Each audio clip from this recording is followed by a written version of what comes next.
Yeah. All right, He's cool. not a Let's get this going. Let's go. Okay. Let's kick it off. So basically, the adventurers entered the large town, pretty much a city, but not by name, of Daggerford, which is the hometown of Claude Marcel, Brightboard. And upon entering the town, they became accustomed to the unusual geography and demographics of the town, including this three-tiered town with the belt, the sheath, and the hilt being tier 1, 2, and 3. Unlike most other towns, what we find the largest tier at the bottom is actually very well kept. A lot of happy people going back and forth, introducing themselves as they go along. Seem to be pretty accepting of strangers as we go through, as opposed to the upper echelon of the town being lots of large, older buildings but more humble surroundings. Upon entering the town, they came across a couple of key featured buildings in the town. Tell, in particular, walked right up to the tavern, which is known as the Foolish Captain, to discover a very old version of a wanted poster with a face that he in particular recognized in his most commonly worn hooded robe. Hence his decision to have a wardrobe change in conjunction with his friend Boduk. The bright but dull emerald green and garnet red jester costume, which you now see in his little icon at the bottom. The other key building that they came across was surrounded by an eager crowd, crowd anticipating a little bit of drama, a little bit of scandal that had happened overnight. They weren't sure what had happened. The building was surrounded by guards. This was the shop known as the Flower in Bloom Bakery. And using Ricard Marcel, Claude's brother, his connections, the party were able to enter the bakery and conduct their own investigation of the bakery. Some of the party had noticed that a body had been taken away through the side door along the alleyway. But as the group investigated the majority of the bakery, they found a number of unusual clues, which at this moment in time don't seem to quite tell the full story, but has piqued the interest of the group to investigate further. Key clues including a single digit of a finger on the ground, collections of coins, secret compartments, including more coins, such as the discovery of 10 platinum pieces, which Tommy was able to rifle through and discover with his sleight of hand while nobody was watching him. And within the secret compartment, there was a collection box which had 2 other digits within cut off and had been placed within the box, and this third one outside of the box. From there,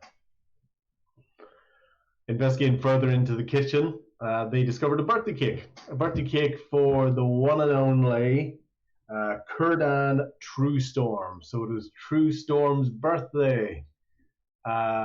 Cake was in the kitchen, and following an investigation of trails of flour, broken flour bags as we went along, Rhian, who is still has a bit of a strained relationship with our companion Tobin the pup at this moment in time, decides to investigate the cake with her hand, and upon touching the icing, which she actually ended up crushing the dragon, I believe. The dragon decoration with her hand, smushed it, started to feel a poisonous force travel through her arms, and she was basically having a seizure on the ground, which caused some of her natural elemental powers to be unwieldy, and lightning was shooting from across parts of the room and emanating from Rhian on the ground. in their panic of what to do next, Claude heroically stepped up and decided to throw a bucket of water over a lightning shooting Rhian, which thankfully did not cause any additional damage to anybody else other than Rhian. And Tobin in particular was just about missed by one of the lightning bolt shots. Thankfully, a second attempt at healing, I believe, was conducted. A lay on hands was able to, first of all, stop the infection spreading further as it had overtaken Rhian's arm and was traveling up the jugular and was starting to breach over her jawline. But with the lay on hands, that was able to cure that initial part, was able to cure that, retract it, and going on from there. During the investigation, they found out that there had been another assailant in the building and had escaped the building from the upstairs window of the bedroom, which was being investigated by our friend Boduk, who went up to the window, noticed, oh, he got away across the rooftops, decided to make a jump for it, fell, and has landed particularly hard in the alleyway, and we'll be feeling the repercussions of that as we pick up our story, with the party having been informed that they must leave the site now as normal trading hours are starting to kick up again and the site has been cleaned, identifying the evidence they had picked up to the guards. And they know of a couple of key incidents in the area, including the birthday party for Kurdan Truestorm being conducted later on that day at the Cash Windfall Club. And this is where we pick up with our party with a couple of areas. Tommy is inside the bakery at the table with the evidence. Boduk is barely dusting himself off in the alleyway. And Claude, Rhian, Logan, and Tell are all at the front door having investigated just what the hell happened to Boduk that he was outside. And go from there. So whoever would like to start first. All right, so I think it's pretty clear that this cake was an assassination attempt. Does anybody disagree? Am I in trouble? I ate a roll. Am I gonna die too? Tommy's still holding the bag of flour. It's just like he's like a little bit panic mode. Clutch slaps him across the face. Oh, out of it. You're damn. Okay. I think. I hope so. I think. Bo's strolling in with a potion in his hand, just slipping on it. It's like, don't worry, guys. It's all right. I'm okay. Don't worry about me. Yeah. What happened to you? Bo, in your inventory, will you mark down using that potion, please? I will. And I'll also... it's a 2d6 plus 4. 2d6? Okay, good, because I just rolled 2d4 and they were both ones, so I'm going to re-roll that. Yeah, the particular potions you had were... And now I got 2 6s plus 4, Boom. So that was that was a nice potion. All right, delete one. What are you up to? What was it again? 2d6 plus 4. So 14 plus 6, I'm up to 20. Were you getting 14 plus 20? No, I'm up to 20. So 2d6, I got 2 6s. And 4, so it's 16. Yep. Yeah. Oh, wait. Yeah, you're right. 6 and 4 is... So I'm up to 22. Go. Yeah. He was trying to stay humble. Yeah. It's made you feel even stronger than you thought. You thought you were feeling like 20 points of health, but you more actually internally more like a 22 points of health. Coming in feeling a little more refreshed. Oh, don't worry. I just fell out of the window. I stuck the landing. Yeah. You realize actually one of the reasons that you are feeling a bit healthier than before, you thought you might have taken a little bit more damage than you did, was as you begin to walk across the room, unfortunately you start to hear a bunch of clanging and some splinters are falling behind you. Oh no. And you turn around to basically find that your beloved banjo has actually snapped right at the joint between where the strings are and the main actual playing Like the head, piece like of the banjo. okay. Yeah, so unfortunately that has taken a bit of damage. You don't think it's irreparable because you've kind of maintained this banjo for quite a while, but it did take a significant bump with you pretty much sticking the landing bang on top of your banjo. So I stuck the landing, my banjo didn't. yep. Turns out Oh, this is my grandfather's banjo. I don't know what we're gonna do. I gotta find someone to fix this. Guys, priority number 1. We gotta fix my banjo. I feel your loss, Boduk. Puts a comforting It's hand not a on loss. Boduk's shoulder. It's not a loss. We almost lost Rhian. it's not Okay, a everyone. loss. Number one We thing. can bring it back. It can be. You It should could have be seen brought it. back. You should have seen it the last time it broke. They called it a loss then. I didn't. What you notice that as Tommy is basically freaking out with the bag of flour over his head, Tobin is still standing behind Tommy, but you notice when you look over towards him, you catch each other's eye for a moment, and there's definitely a look of concern from him towards you.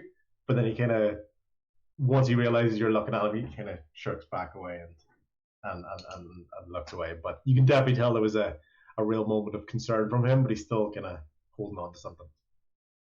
Tobin was concerned for me. No, Or is he concerned that Tommy? He doesn't care what you do, Bo. Am I messing? No, it was Rhian. He was looking at Rhian. Oh, he's concerned for Rhian. Okay. Yeah. You know, the one who nearly died, not just lost the possession. I didn't lose it yet. I still have it. Yeah. Okay. Tommy kind of cautiously, like, he reaches a hand out for Rhian, be like, "Are you okay?" Like, wants to help her up, but is also very cautious, like very like he's trying to be nice, but you see a little shake in his hand, like, "You need help up?" Reach up and take Tommy's hand. The cake was a lie. The cake was a lie. I'm just gonna keep repeating that over and over. Tommy kind of pulls her to her feet. Okay. So, Rhian, as you're experiencing this at the moment, you're kind of wondering why the crowd outside, as far as you're concerned, are getting really, really loud. But you seem to be the only one experiencing these sounds. No one else seems to be reacting to this. So, as far as you're concerned, maybe the crowd outside is getting very loud, or there's a lot of distraction going on, or people clattering like metal together, or a lot of people shouting at each other. But when you look across the room, no one seems to be talking. So you don't quite know what's going on. But tell them to turn this down. Turn it down. Everybody's too loud. Turn what? It's too nobody's loud. down. Rhian, are you too alright? loud. There's cake nobody was a lie. talking. I think. What cake? Oh, that. But What happened in here? She started finger painting with the cake, and it just went crazy. Lightning everywhere. Claude tried to help her, and then did help her, and it was just like, it was a lot. It was a lot, man. I don't know what you were doing with your banjo, but it was a lot in here.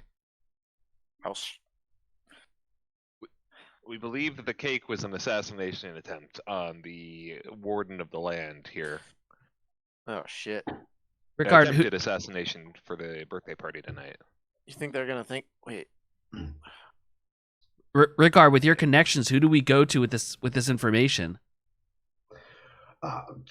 Tommy, I think. Well, I think this kind of kills two birds with one stone. And he looks over at Claude. Claude, I think we got to go see Father. At the end of the day, he's part of the cloak now. This basic arrangement of the 6 key pillars for the town of Daggerford. I think we got to tell Father. I say we go home, go back to our home, inform him, see what he thinks about whether the party should go ahead later on, or I don't know. Do we use it as a way to investigate this further, or do we cancel it altogether? See if we're sorry.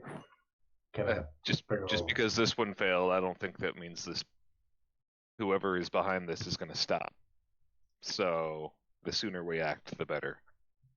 Do we know if there's like, have there been other targets? Like, do we know if there's any other victims? Was the I know Raynar Embers, the gentleman that runs the bakery. Why would anybody go after a baker? I just can't figure that out. You know. I, there's no way he didn't know about secret compartments with fingers in here. I can't believe that he wasn't in on something. He got in too deep with somebody. And then who's the one that stopped him? Why did they murder him? That's the real weird. Have there been any other deaths, mysterious deaths, prominent figures? Not really that I know of, or been out, came to find you guys, in Flattery. I'm almost kind of wondering, like, is it a good thing that Raynar's dead? You know, like, is it a friend of my, the enemy of my enemy is my friend? Like, or do you think we're dealing with something bigger here? I don't. I think at the end of the day, I know I'm gonna go see Father. You can come with me, of course. I know he'd love to see you. And then we can basically figure out what we want to do from there. The party is still at the moment going on tonight, so we got to figure out if that's going to go ahead or not. And yeah, that would be my idea. That's what I'm going to be doing. So what you and your friends want to do from there is your choice, but I know that's where I'm going to go next with this. Can I do an insight? Go for it. Insight check about the murders. Just make sure Rickard's like not. He seems nervous. I just want to make sure. Maybe I'm looking too far into it, but I'm going to check anyway. 13 plus 3, 16. You get the feeling he doesn't know anything for definite, but he doesn't know anything for definite. But you can kind of see some machinations going on in his head. Like kind of eyes are looking around. Doesn't seem like he's blatantly hiding something, but he's not quite sure if he's thinking of coincidences or rumor or anything.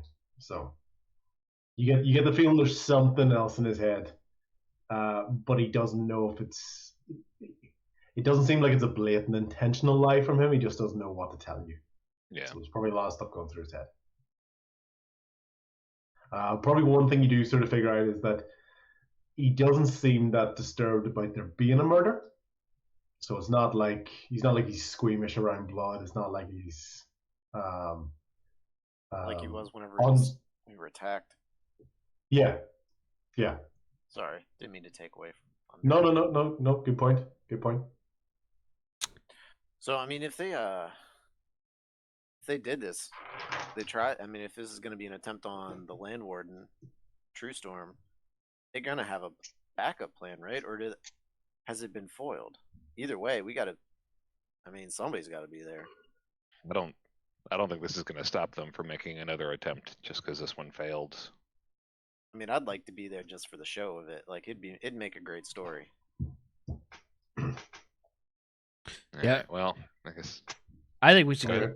Maybe we should go see your papa. Yeah, I think we gotta go see your dad. We need more people on our side. There's murders going around the city. Yeah. Okay. Everyone roll a perception check for me, please. Perception? Yes, please. Beautiful. And Starting off strong. 4. And for Claude. Sorry. Okay. Bo, still distracted by the potential destruction and damage being caused to your banjo. Yeah. You seem to be a bit more involved Assessing in that it. at the moment. Claude. 10. 10. Rhian. 10. Tommy. 21. Logan. 14. And I'll ask Tell, but I won't stick around in case he doesn't hear it. Cool. Tommy, you outside, basically you start to notice that a lot of the hustle and bustle has sort of returned to the general area outside the streets. but you start to hear a little bit of bickering along with some small bells. There's a couple of people bickering with each other, and you can hear like small bells ringing. Okay, Logan, you can hear a little bit further down the street. There's a little bit of clapping, a little bit of woohoo, yoo, woo, woo, you know, and a little bit of music is playing down the street. Okay. Is that in the alley or in the front of the building that I was? Front of the building, so basically across the road from Okay. you. Yeah, so across the road, a little bit further down the thing, because it was quite a high score, so it's a little bit further towards the tavern, the Foolish Captain. So you can kind of hear that sort of happening. There's a little bit of a bickering back and forth. You kind of hear like murmuring voices, you know,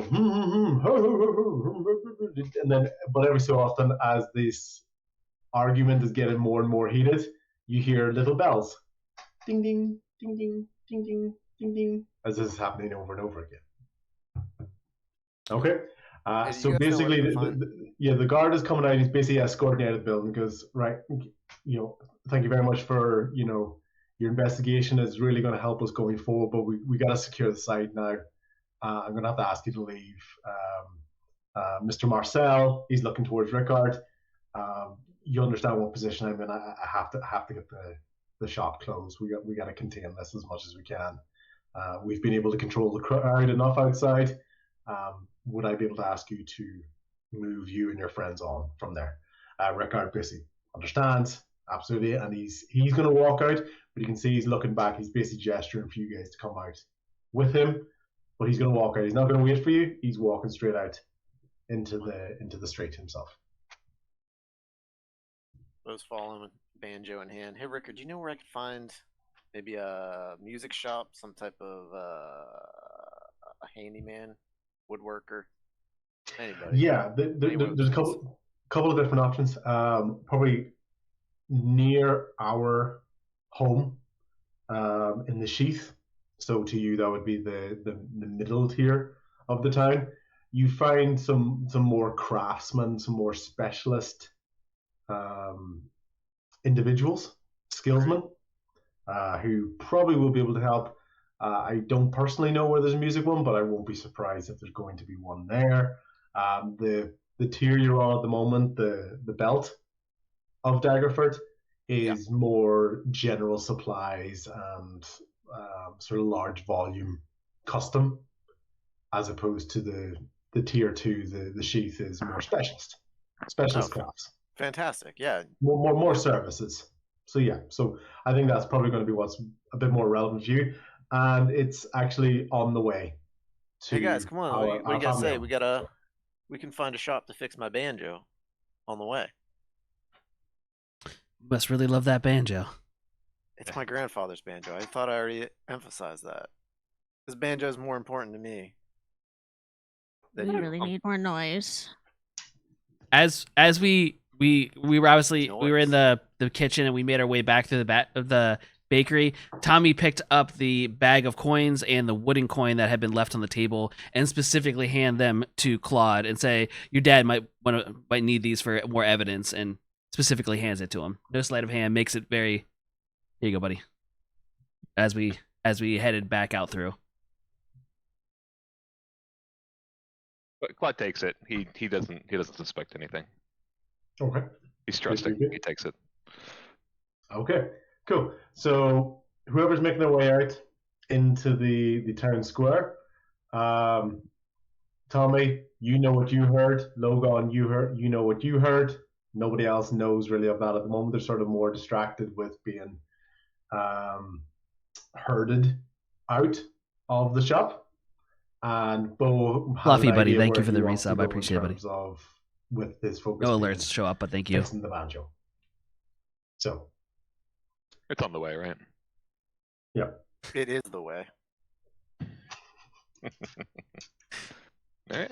To my home, I think, and music shop, I suppose. Okay. So as you're basically walking down the street at the moment, anybody can point out what you're going to say. If we remember our map from the last time, I'm not going to touch the pictures. I'll just sort of describe it. You're walking Yeah, down the Fluff. street We straight have towards the his British camera captain. working. His other To the right-hand camera side, was being Logan, you're weird, picking up on that little bit of clapping, that little bit of and we can't get it to him entertainment to that's show his going on. screen at the same time. You can see a small number of people are crowded around. We're okay for and this there's session. You don't one have to drive tall over right this individual minute. with light blue skin, basically kind of bouncing it out a bit. There, you can't see anything because there's people standing in front of him, but he's tall enough that you can kind of see him jumping about. There, seems to be entertaining these people. And there on your right hand side, and Tommy, as you're continuing towards the tavern, you are starting to hear these bells a little bit more. They're starting to get a little bit more frantic, these bells, as you're going along. And this kerfuffle, this bickering seems to be getting a little bit louder, a little bit clearer for you.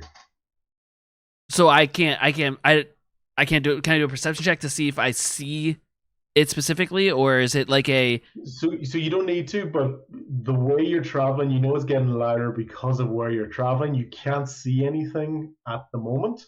Okay. But you get the feeling it's because it's around a corner. You know, that sort of thing. You can hear where something is, but it's just over there. It's just not in your eye line yet, but you are walking in that general direction. Okay. Tommy's not. It's not a concerning thing to him because Tommy's been around busy docks and busy port towns before, so it's just all of noise together. So it's not like a standout thing for him. He's observant, but not like I need to find out what that is. Kind of. Totally understand. Okay, fantastic. We're already heading in that direction, right? Yeah, so you're heading in the direction. So the way we had the map was, I'll kind of describe it. This is where the flour, the bakery was. Tavern's over here. You're kind of come out, you're walking this way towards it, and you're basically going to go up this way. Tommy, this is where you can kind of hear the sound. Logan, this is where you can hear the sound and see a little bit of people interacting down here on this side. And what we can sort of happen from there. So, Logan, is there anything you want to do? Can I go and investigate what's making the sound? Yeah, of course. So there's a couple of people sounding the sound, and as you start to get there, you start to hear a very, very familiar sound because you've hung around now with Bo for quite a while. You're starting to hear a very pleasant banjo sound. There's a banjo player, and you start to see a sign in front of him as you kind of go through, and this is George the traveling bard. Okay, George the traveling bard is basically he's conducting away, he's entertaining. There's a few small coins in front of him, and that's what's entertaining the people at this moment in time. So that's basically what you see. Okay, so I guess street music. Okay. Yeah, street music, street performer. Yeah. Can I try to do a perception check since I also know the twang of a banjo? Correct. I know I didn't hear it inside the building, but now that we're so it's going to be just roll with advantage because you're right, because a banjo would tweak your ear very easily. Sounds good. 19. Yeah, perfect. You're starting to hear this banjo now. You're starting to hear a song. You know how to play that song. It's like wow. But I haven't actually heard somebody add those extra notes in. Like, that's actually like you're really starting to appreciate. Like, wow, I like the way you hit that chord. Like I've kind of never heard someone create that balance before of sound. That's actually it's actually really, really. You're kind of taking a note of that. Like maybe if I play that song again, I might try that myself. Guys, hold on a second. I hear it. We got to double back. We got to go back that way. Do you hear it? Don't you hear the twang of the banjo? Rhian, do you hear that? Rhian's got her hands clapped over her ears. Like, I don't want to hear anything anymore. It's all too loud. Yeah. It's too loud. Yeah. Rhian's hearing a lot of noises, but she's not hearing bells. She's not hearing banjos. Some of the sounds are becoming a little bit clearer first. Some of them starting to sound a few like some screams. She can hear stuff burning, clattering of weapons and stuff. So she almost kind of like a panicked look about her because there's so much stuff happening around her that she can't see, but she's hearing. So, but Rhian pretty much pays no attention to you whatsoever. Yeah, whatever just happened to her, I don't know if a musical band is the right direction for her to head towards. Okay, well, you might have But it's a banjo. This guy might be able to lead me in.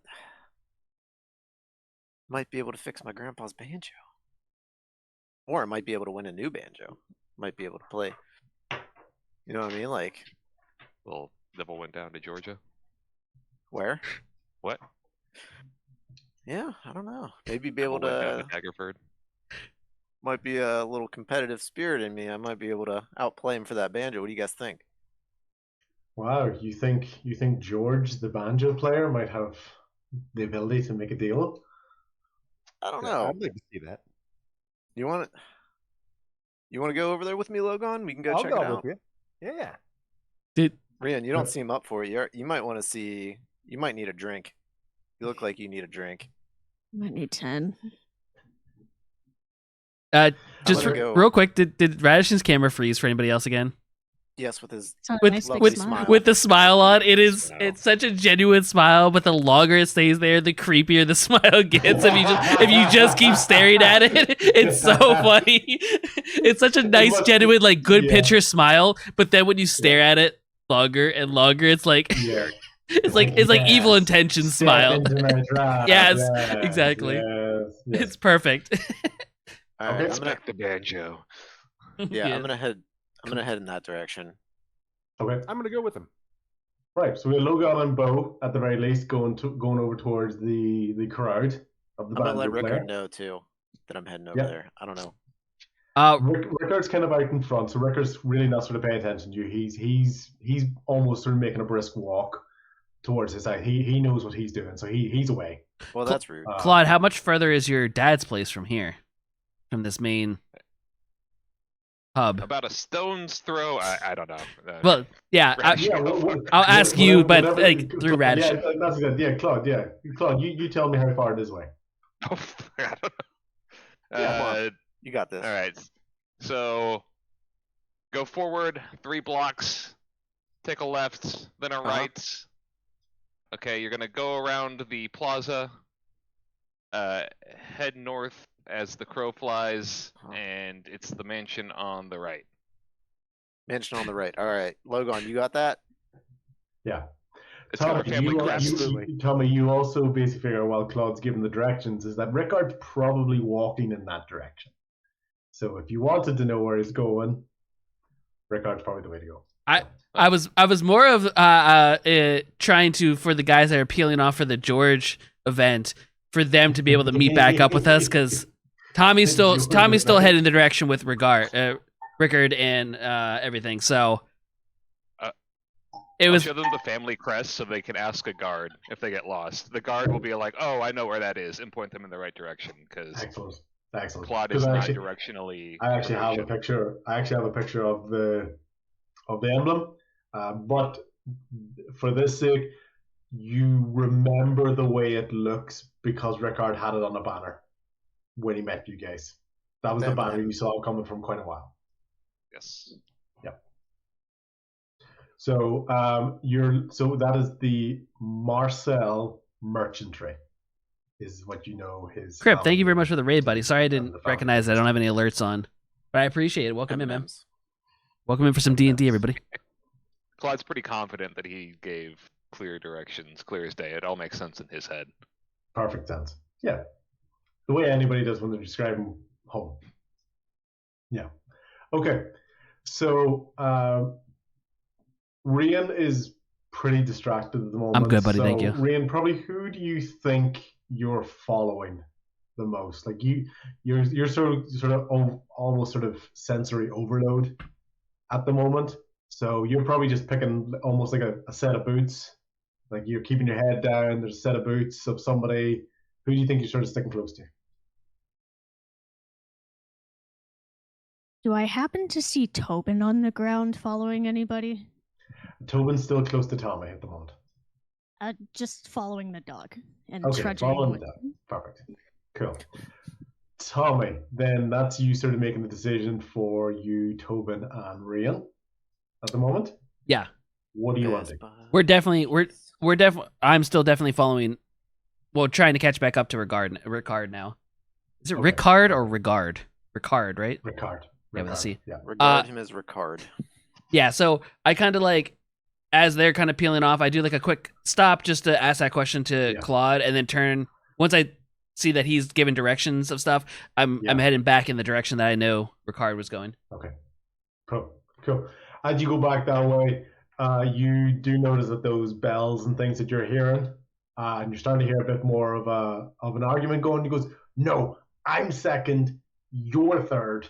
There's no way I'm following you." Blah blah blah blah blah. Rough, rah rah rah rah. Rah. Basically, a bit of a kerfuffle, a bit of an argument as you kind of run past and follow towards Ricard. Okay. Okay.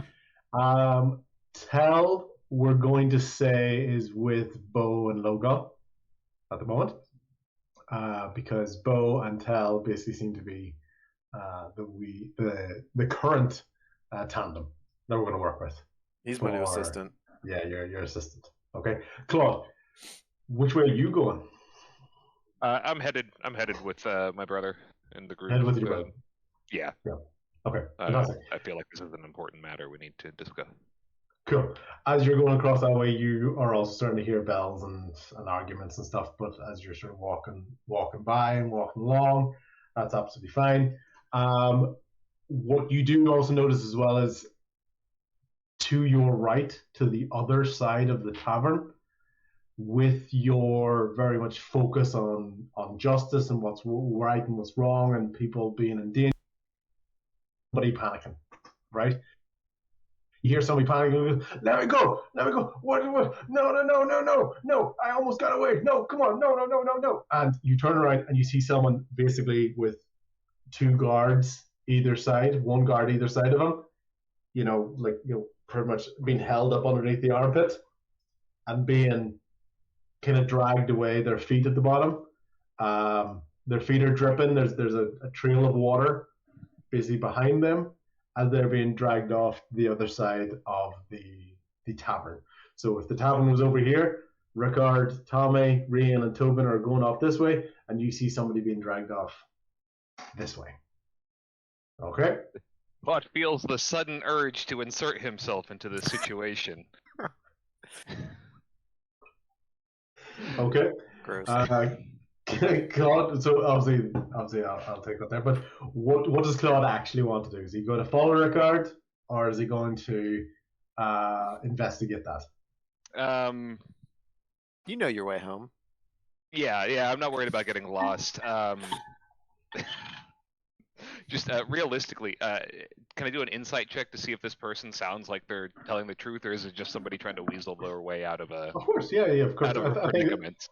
I think that's pretty natural. You would want to figure out what you think is happening before you just randomly follow. Excuse me, citizen. I'm not going to make assumptions on either side. Oh shit! 19 plus 3 for a 22 on insight. Yep. He is absolutely panicked. He just he's terrified. So you get the sense of fear and sense in him and what he's saying. He hasn't really told you a lot that you can kind of determine as a lie or not, but you do get a genuine sense of fear in his voice at that what he was doing he believed was right. He's not even really interacting with the guards as much. He's just freaked out about what he was trying to do and what he wanted to achieve. Okay.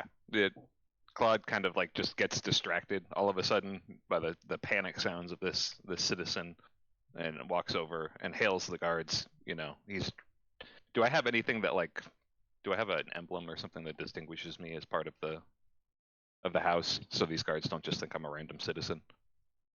Yeah, you can. I don't think. What do you think Claude would have that would have Marcel on it? Probably an armband or something. Yeah. Okay. Initially, when the guards hear you coming up behind them, they're very dismissive. He goes, excuse me, citizen, we're dealing with something here. We've got an escaped convict here. Just stay back. Keep your distance. Keep your distance. Any further trouble. What is this man accused of exactly? Well, he's escaped from captivity. He hasn't served his time. He's tried to escape, and worse than that, you're not actually going to believe it. Worse than that, he was in the waters. He was trying to swim away, and after what happened to Shellberg, we just had to get him out of the water as soon as possible. You've heard about Shellberg, right? I was there You for were it. there. I very much know what happened in Shellberg. God, right. Well, yeah. Well, you can understand why we had to get him out of the water. You know, I've heard stories about it, like it was 100. Sorry, feet, chat. Discord's being 500 weird with the feet. cameras. I think it was 3 dragons. You know, there were all sorts of colors. There were green and red, and wow, it was crazy. It was quite a spectacle. And Claude will turn to the citizen and say, "Did you do what you've been accused of? You were escaping?" This individual is so panicked and disheveled looking. They're very, very weak looking. So you get the feeling that the guards are having no real trouble picking this person up. They're very, very light. They're very skinny. The clothing is basically almost the equivalent of rags. You know, basic tunics, that sort of stuff. There's markings around the neck, markings around the wrists, and there's markings around the ankles. Markings as in like he was With chained, or he's bruising. got. Yeah, bruising that you would determine praise from chains. And he's not responsive. He's not really paying attention to you. He's kind of he's almost like frantically looking around, and you can tell there's very little energy in him. Pretty much all of his energy gets spent on the attempted swim. That's why it's no real bother for these guards to transport him back. But what was his crime? That's above my pay grade, sir. I'm just here to enforce the law. You know, you can see he's clearly supposed to be somewhere else. That's not in the water. My first priority was get him out of the water. We don't want another Shellberg here. So to be honest, I'm not paid enough to be the judge. Do I know, is that a concern? Is it like Shellberg where the water is kind of forbidden? No, you've never heard of this. Like, you get the feeling that it's only because of Shellberg. Because Daggerford's a port town as well, so lots of boats and stuff normally happening here. If anything, that's probably been one of the key things you've noticed in terms of a missing sound in the area. You're just not seeing a lot of these boats actually moving. Like there's a lot of hub and activity around the ports, but it's not ships moving in and out. So this is not a standard Daggerford law. This is a reaction. Okay, yeah. I don't know. Yeah. What they do notice your armband, and so and they both quickly, you know, with one arm, you know, they do salute you, and say, "Pass on our regards to your father, sir. Congratulations on his promotion to the cloak. We hope to continue serving him for the rest of our duties." Do they seem? I'm just gonna roll inside again. Do they seem Of genuine? course. Yeah, Well, I'm yeah. kind of suspicious now of this assassination attempt. Yeah, they see, obviously without you rolling, but from the look of it, they seem very, very genuine. You can roll insight in terms of you actually want to assess it. Okay. But it was just an 11. Yeah. So as far as you're concerned, they saw your armband, and in direct response to that, they saluted you, and they do seem genuine about being pleased that your father's been promoted. Carry on with the fine work, gentlemen. Thank you. Yeah. And with that, they continue to drag off the citizen, the wet citizen, off in the direction of what you know to be basically, you don't actually know what's over there. You know there's warehouses and things over there, but what confuses you, if anything, is that there's no real jail cell. There's no prison over there. But this individual's very, very light, so they're making a lot of distance away from you. Can I watch them for a second as they go? I'm not going to follow them, but just kind of remember where they're going.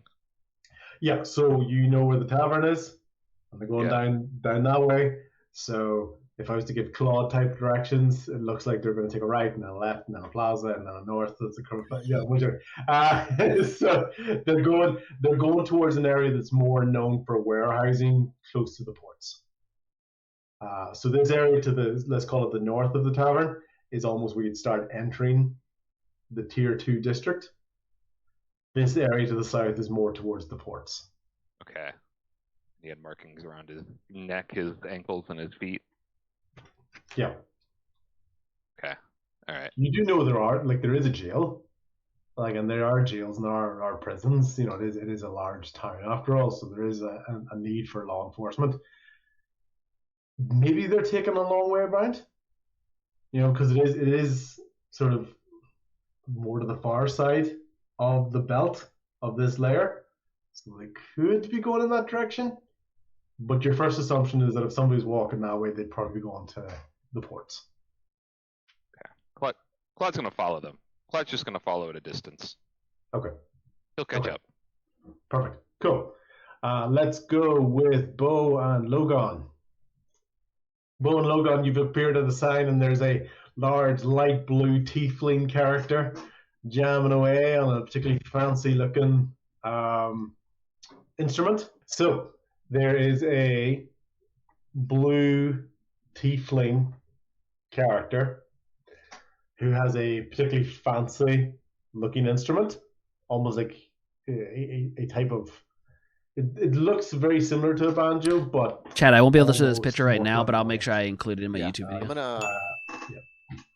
gonna lean back to or look back at Logan and tell him like, all right, I think I know this guy. Oh, really? I think I got this, but Yeah. if something goes wrong, Yeah. I hope you guys have my back. Do you know how to play So one of those you- things? What's that? Do you know how to play one of those things? I know An how to instrument? play everything. Don't you Okay, worry about that, okay. buddy. And I can pick it basically, up. with this, they continue on, and the eyes are closed, and the fingers are going crazy, plucking away at the strings, strumming up and down the line. Some notes, some chord changes are being hit that you don't really know about. You haven't really seen a lot. You think you could do, maybe the ego's starting to kind of press you a little bit, and I think I could probably do that, but still a pretty impressive role, a pretty impressive play to date, and the crowd is eating it up. The donations are getting more and more. Like, it started off as a few coppers, and there's a couple more coppers coming in, and silver or so has been thrown in. So this guy's making a pretty good haul just on this one song so far. What you've noticed as well is this solo he's been on has probably been going for about the last like 3 or 4 minutes. He is just like in the moment, loving this. And as we're going along, rolling up there, if you were to sit patiently, you probably get the feeling, Bo, you've seen this sort of lost in the moment, lost in the music expression before. You kind of get the feeling if you could just sit here, and this guy could probably do another solo for like another 5 minutes. Easy. Easy. He's just in it. As far as he's concerned, he doesn't know what's going on around him. He's just loving the experience. And as much as I would like to interrupt it, I still respect the art. So I'm gonna.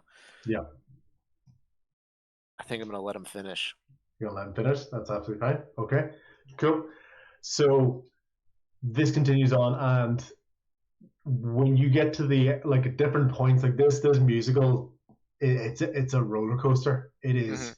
It picks up in pace. It slows down every so often. You look at the crowd, and there's some people that are actually like wiping away tears. At some of this that's happening. You've people rummaging around in their pocket. They've no more coins to give. Like they have nothing more to give this performer. And they're just having to walk. And some people are just like,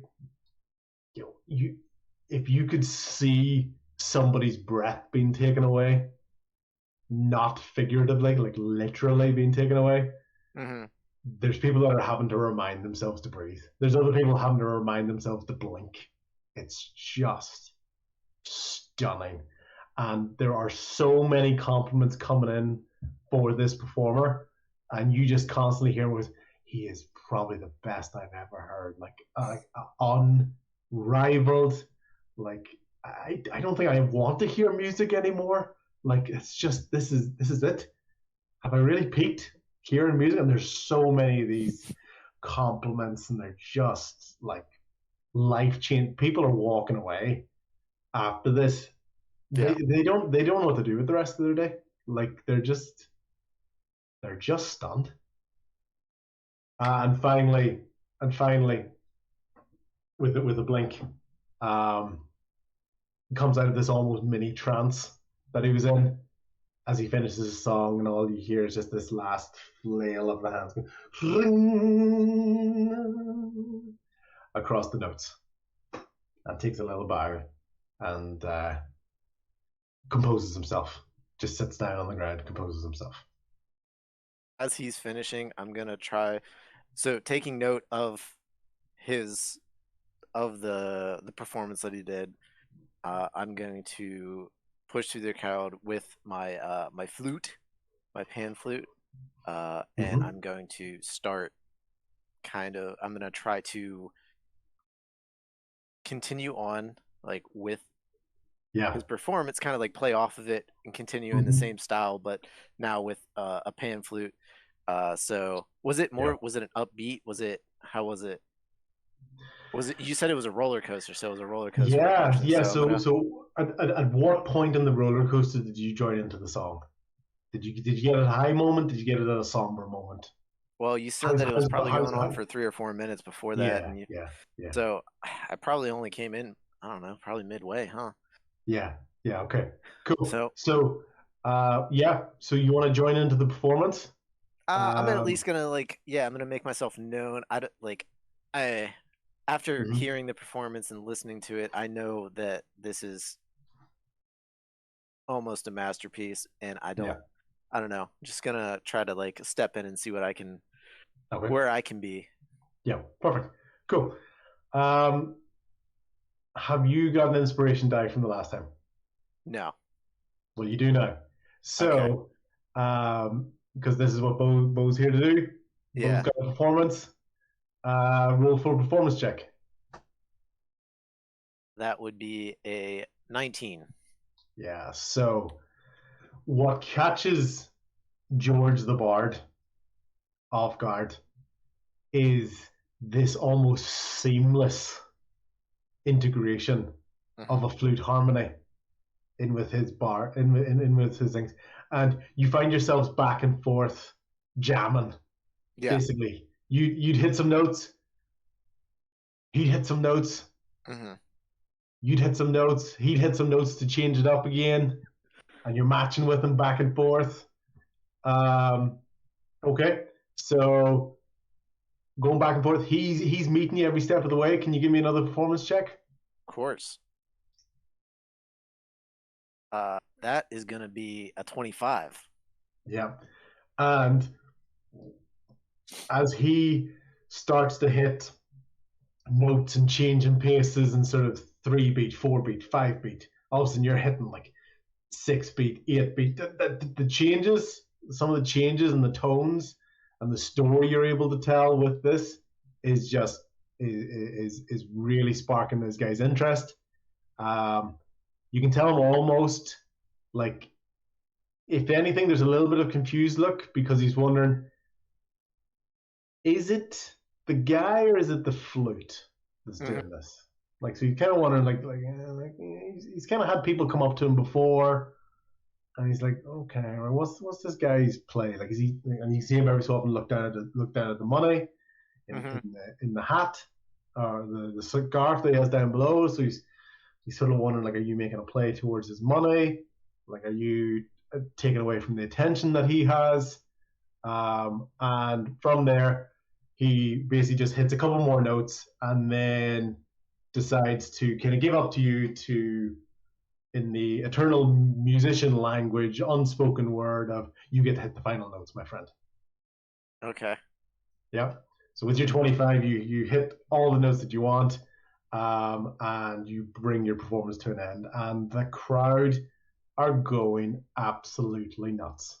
Like absolutely nuts. Like the size of the crowd doubled in the time that you had because this harmony, and they're like, wow, this tandem, what's the name of this duo? You can hear this rabble back and forth as people sort of talking to each other, and just round of applause.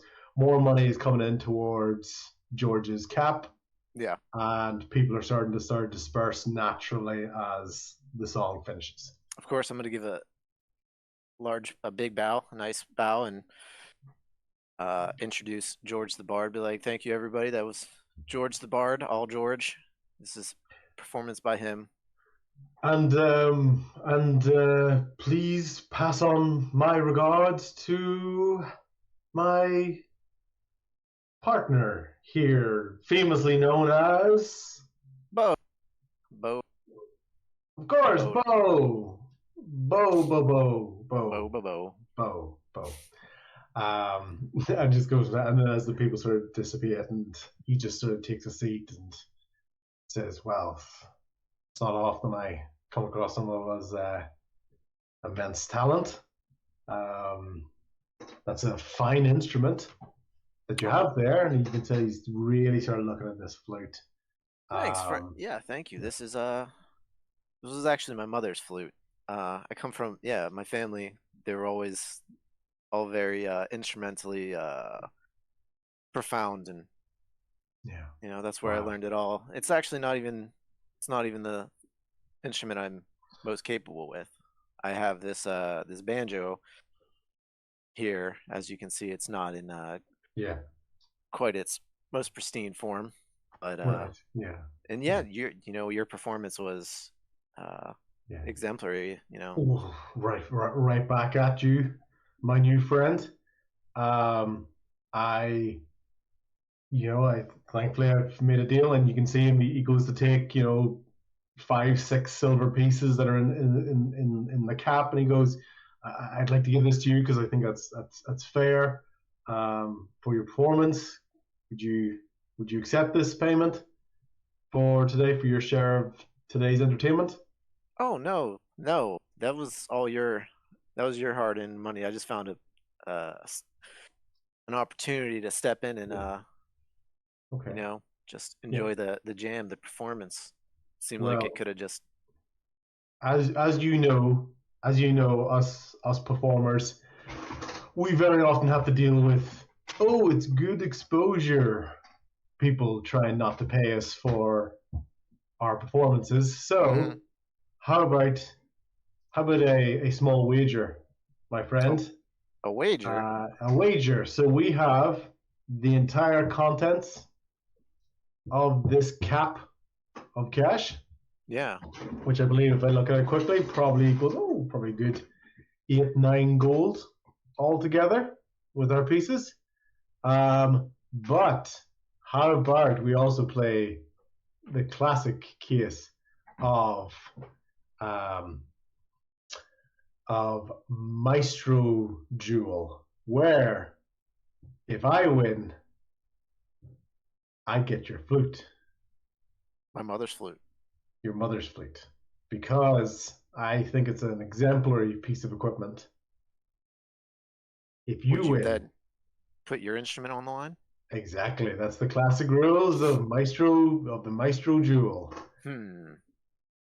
So, I'd be willing to sign. I'd be willing to basically give a written confirmation that it's your instrument and yours to keep. And as you do this, you basically notice his particular equipment, like it's sparkling, like it is so well maintained. There's inlay on it. There's almost like gold threads through it, intricate designs on it. Is your flute is it particularly? No, it's nothing. I mean, it's just it's a reed. Yeah. My mother made. I mean, just from growing up. I mean, it's not the most gorgeous one, but it's functionally very, very well made. Yeah. So from there, my friend, it seems to be a bit of a question. There's your sentimental instrument, or there's this what I believe to be this clearly superior musical contraption. Yeah. Now, What say you? it sounds like an interesting deal. Now, can I do an insight check on him to see if there's like anything, I don't know, amiss? Yeah. All right, I'm doing insight. DM That is dangles a the carrot. 14. See, I'm trying to pick up on anything like What'd you grifty. score? Was that? Oh, 14. A 14. Yeah. This is not the first time he's played this game. Like, you thought it was maybe a little bit quick that he Yeah. came in with this deal, but you do acknowledge that he is looking at that flute of yours with particular interest as well. So he's pretty quick to the deal, but you do get the feeling that he does actually want to win your flute. All right, as sir, well. I accept your challenge. But before we Okay. do, I will do a proper introduction. I am Boduk, long for bow, also Yeah. a bard. And you are, I've heard through the crowd, George. Yes. Is that Yes. So I'm George the Bard. George the Bard? George the Bard. The I name know. is not I know. befitting of such talent.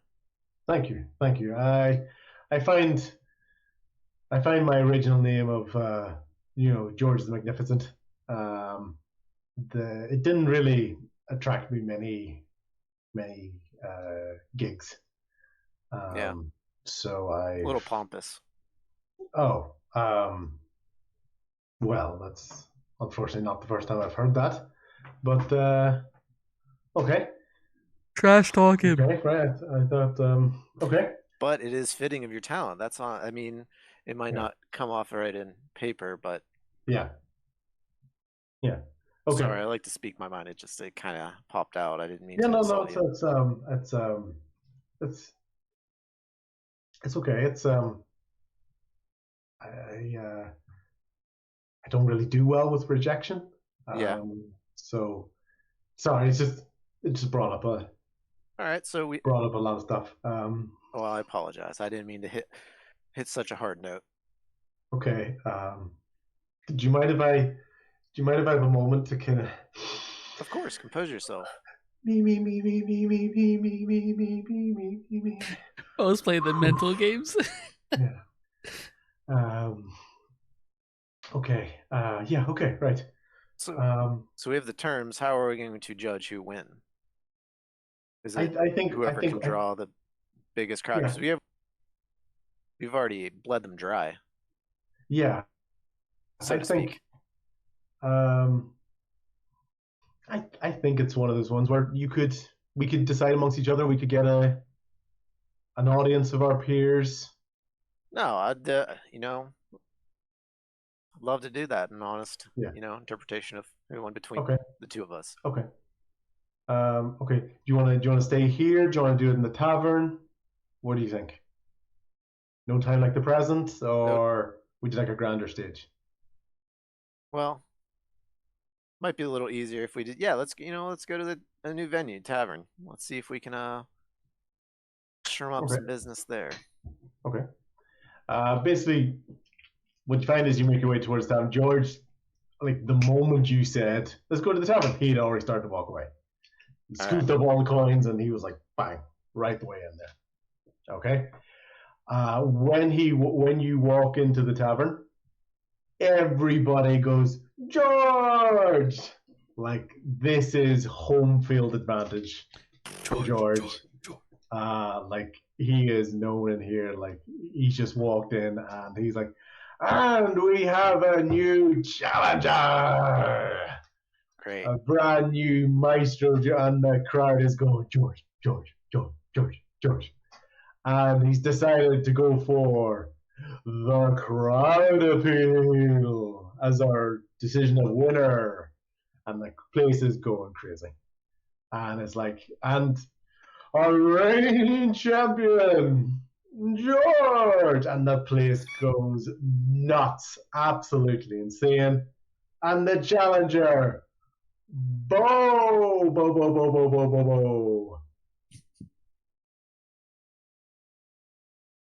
Nothing.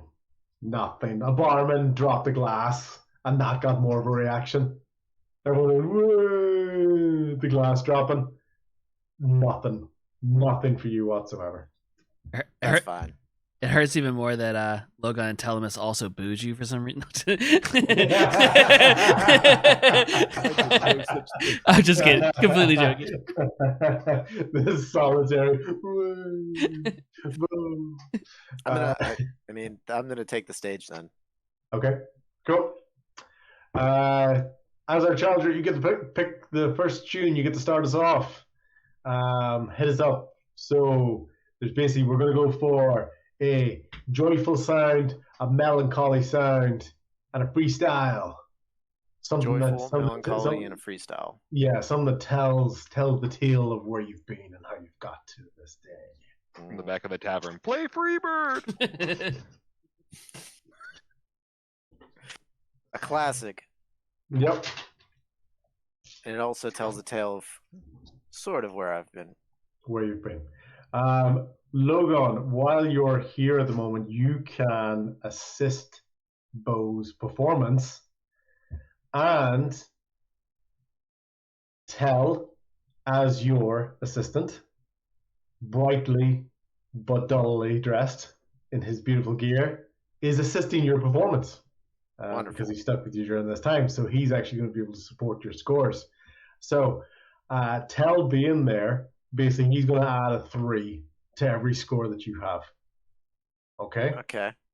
And then depending on what Logan chooses to do and how he maybe tries to influence the crowd or influence the performance of any stage, or how he wants to add to that, can support your score as well, depending on what he wants to contribute after your roll. Yeah. Logan, do you want to, I know you like to hang back, but any chance you want to come on stage with me? Oh my God, I'll take that as a no, sir. Stage fright, sir. That's okay. So Logan's in the crowd. So Logan is very much, he is by far the loudest supporter for you, but that's because there is no other supporter for you in the crowd. Yeah, that's all right. Logan just jumps to the rafters. Just I don't know, man. I don't want to go on that stage. Logan has stage fright. No, that's fine. I don't know if Tommy would have even gone on that stage. Bo doesn't, and he's gonna go on stage. And if you can think of out of character, happy. If you can think of anything to help, don't. I'm don't worry right if you now. can't. Bo's got don't worry about it. Yeah. Okay. Got this. Can I just shoot him in the knee with an arrow? That's plan B. Maybe he can snipe one of the strings on the on the guy's loot. Yeah, we'll call that plan B or C. I used to be a bard until I took an arrow to the knee.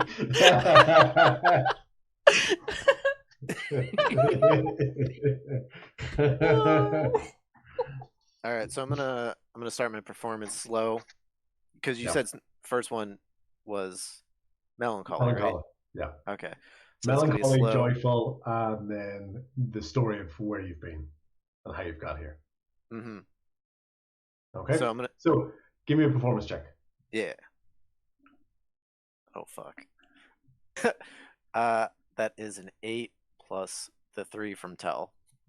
Yep. So 11.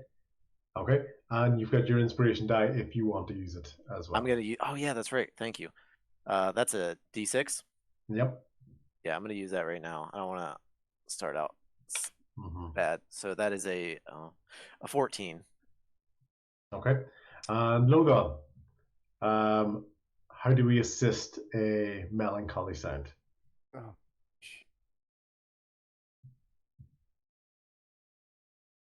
That's okay. Don't be worried about that. So yeah, I think one of the things you want to do is I think probably one of the things you could do is try to get tears going in the crowd. You want to really build up this feeling. You want to create this feeling in the crowd of somber and sadness. So with that there, that's okay. And basically, while it is a extremely strong performance, starting off, Bo, you do get a little bit of reaction.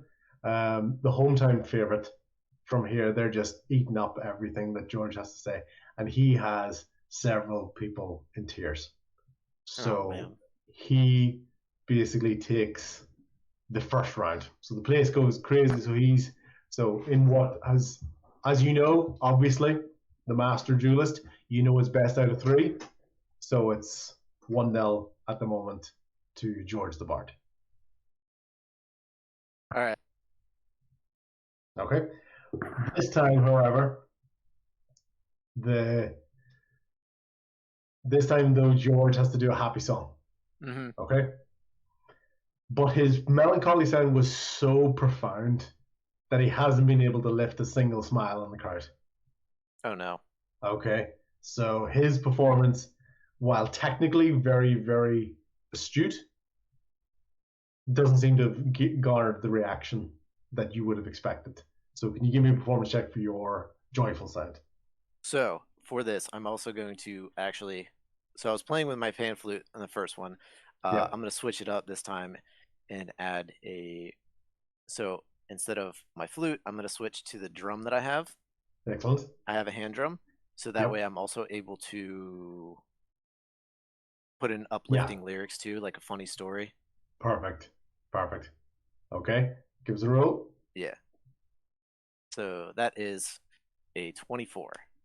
Excellent. Like you actually, as you were doing your almost limerick, your song as you kind of went through, you started to hear a couple of chuckles, and that was building up and getting some more momentum with that.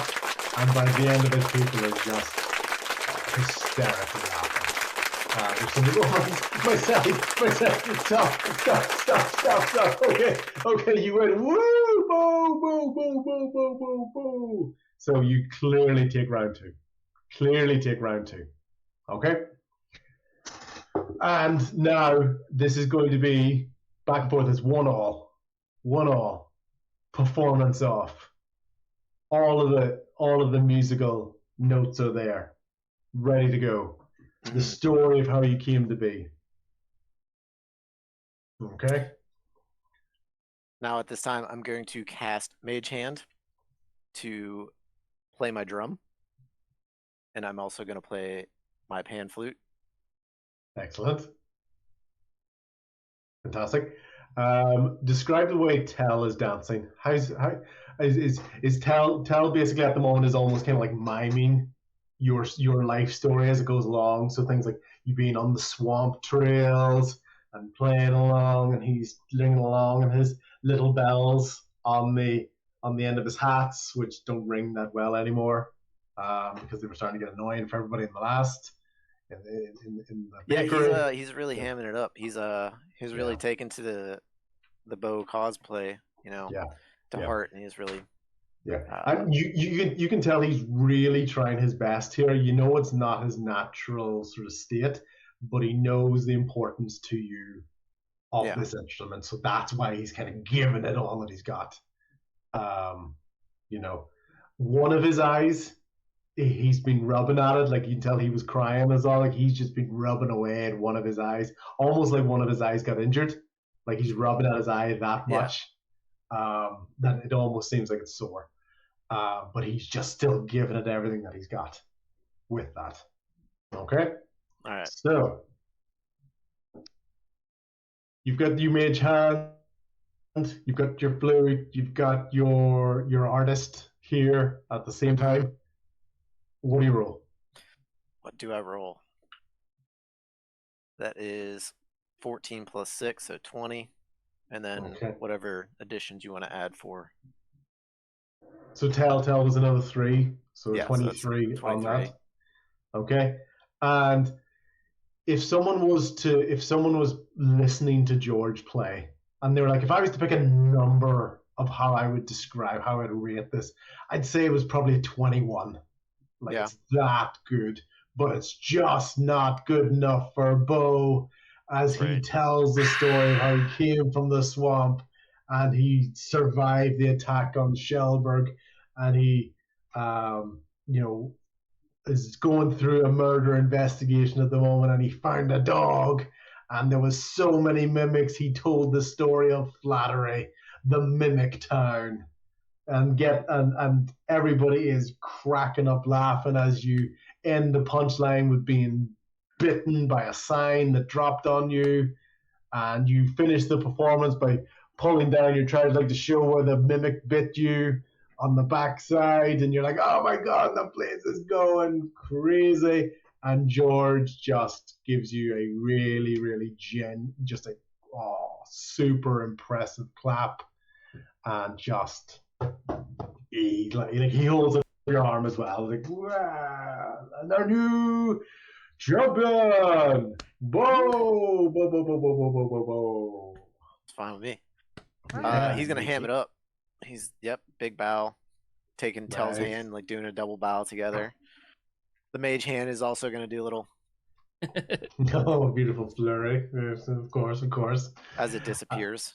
Yep. And with that there, George just walks straight up to you, offers his hand, Mhm.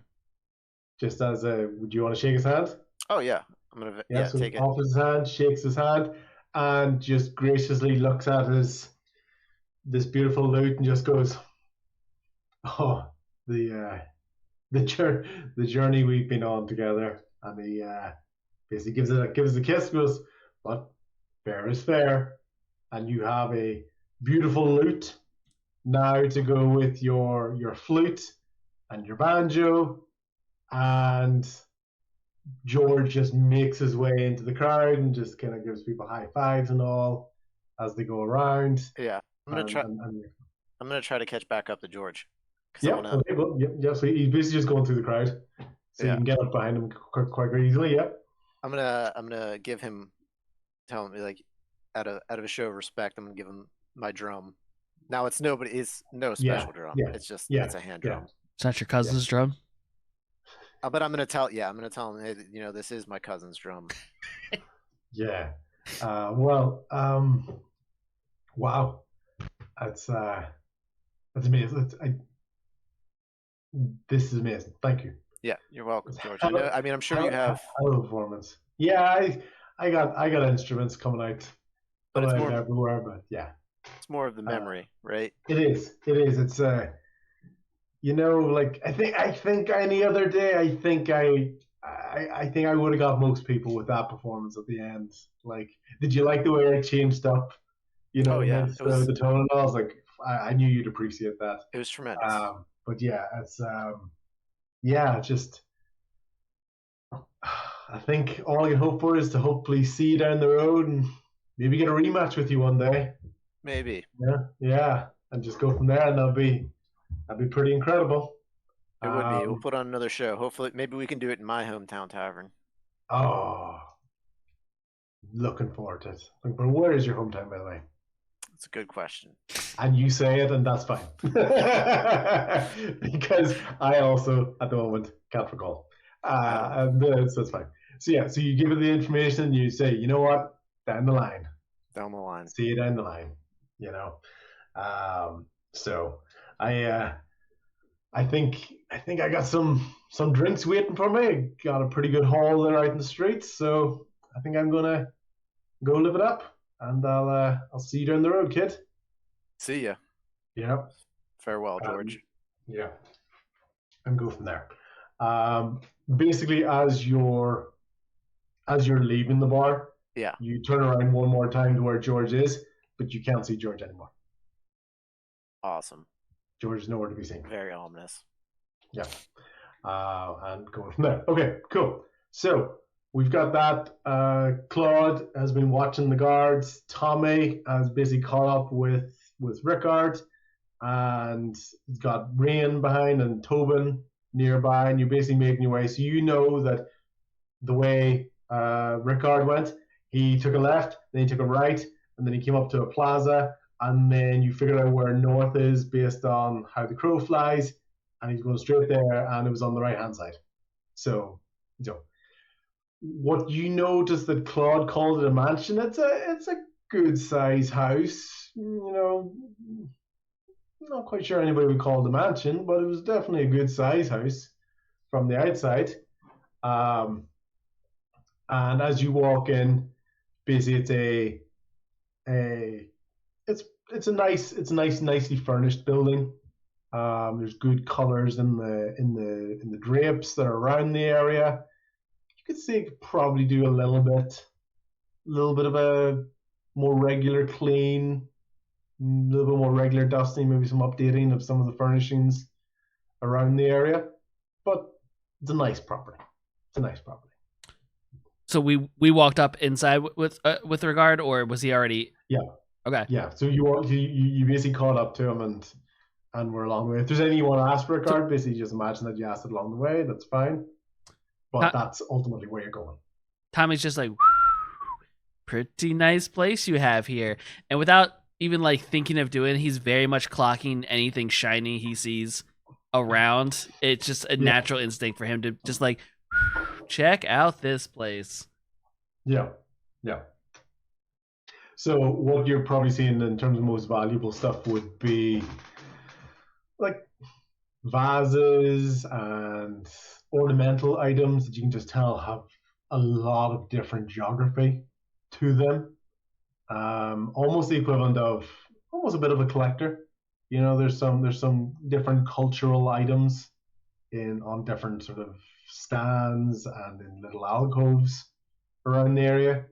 You can definitely tell there's an eclectic mix of items around here. No particular theme to them, but what you do notice is how varied they are across multiple different sort of cultures. You don't even know most of the cultures that have it, but you just know visually they're definitely not aligned to each other.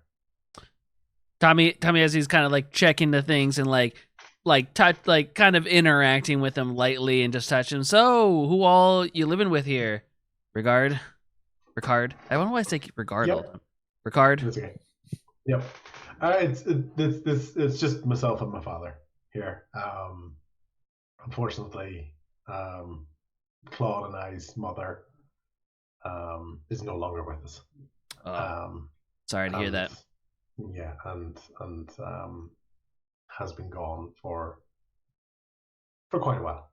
So I know I'm the younger brother, so I have some memories, but I do know father used to smile a bit more.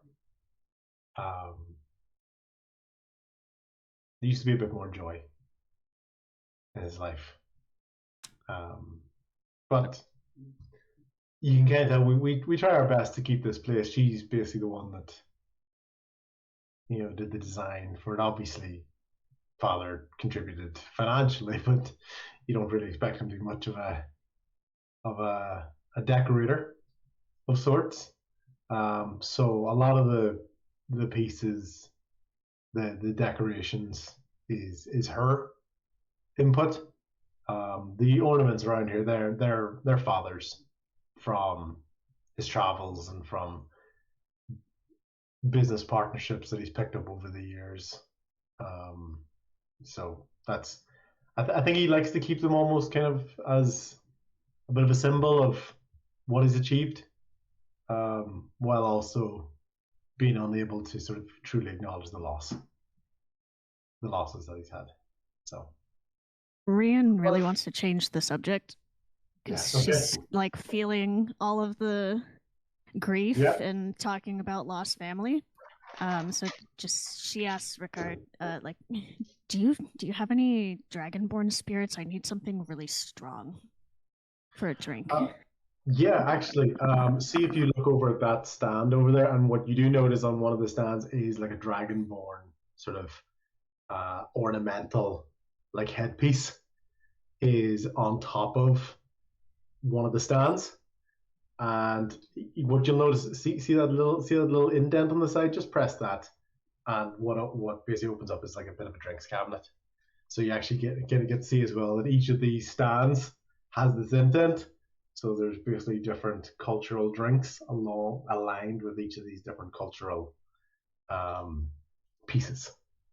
So you actually recognize this style of a headpiece from your own heritage as well. So that's actually, of all the things that don't really make any sense to you, but when he says Dragon Ball, you knew exactly which one it was because it's that one. what you recognize. So I'll walk over and get a tall glass and start pouring from one, but then seeing some of the other bottles, just grab a couple more and just throw them all into this tall glass. Okay. Yeah. Rickard basically leans over to Tommy and goes, Is she okay? She had a little bit of rough time. Do we have a problem here? Do we No. Not a problem. She's had a little rough time in that bakery. I think she needs this one, if you know what I mean. And it kind of just like gives him a little elbow on the side. Yeah. Okay. But okay. She'll be good. Just maybe keep an eye on her. Okay. Absolutely, yeah. Because I think we're okay with just make sure maybe not all of the drinks end up in that glass. They don't all mix that well. The different brand, the different sort of concoctions that they are. Yeah, I'll mix that well. I'll make sure to keep an eye on her. Classic. Can Rhian hear some of this whispering, or is he even whispering? You can try to. He's kind of talking sideways to Tommy, so he's probably trying to keep his voice a little bit down. But it is a big open room, so it's up to yourself if you're paying attention, trying to hear, or if you're more absorbed by the drink and attempted relief.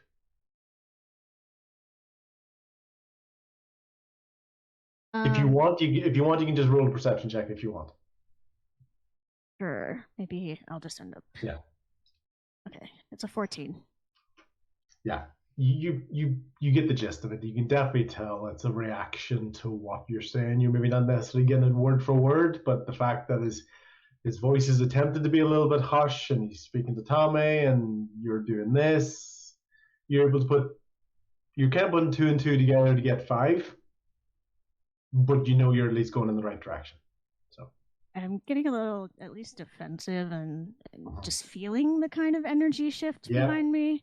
But I turn with my drink and take a sip, and I'm a dragonborn. If you kind of forgot, I can handle a good drink, and I just need this one. I don't drink like Tommy over here. Yeah, and at that point, Rickard basically he's just folding. Like you've shown any sort of a confrontation again. You're like, no, of course. Totally fine. At the end of the day, I pointed you where the drinks were.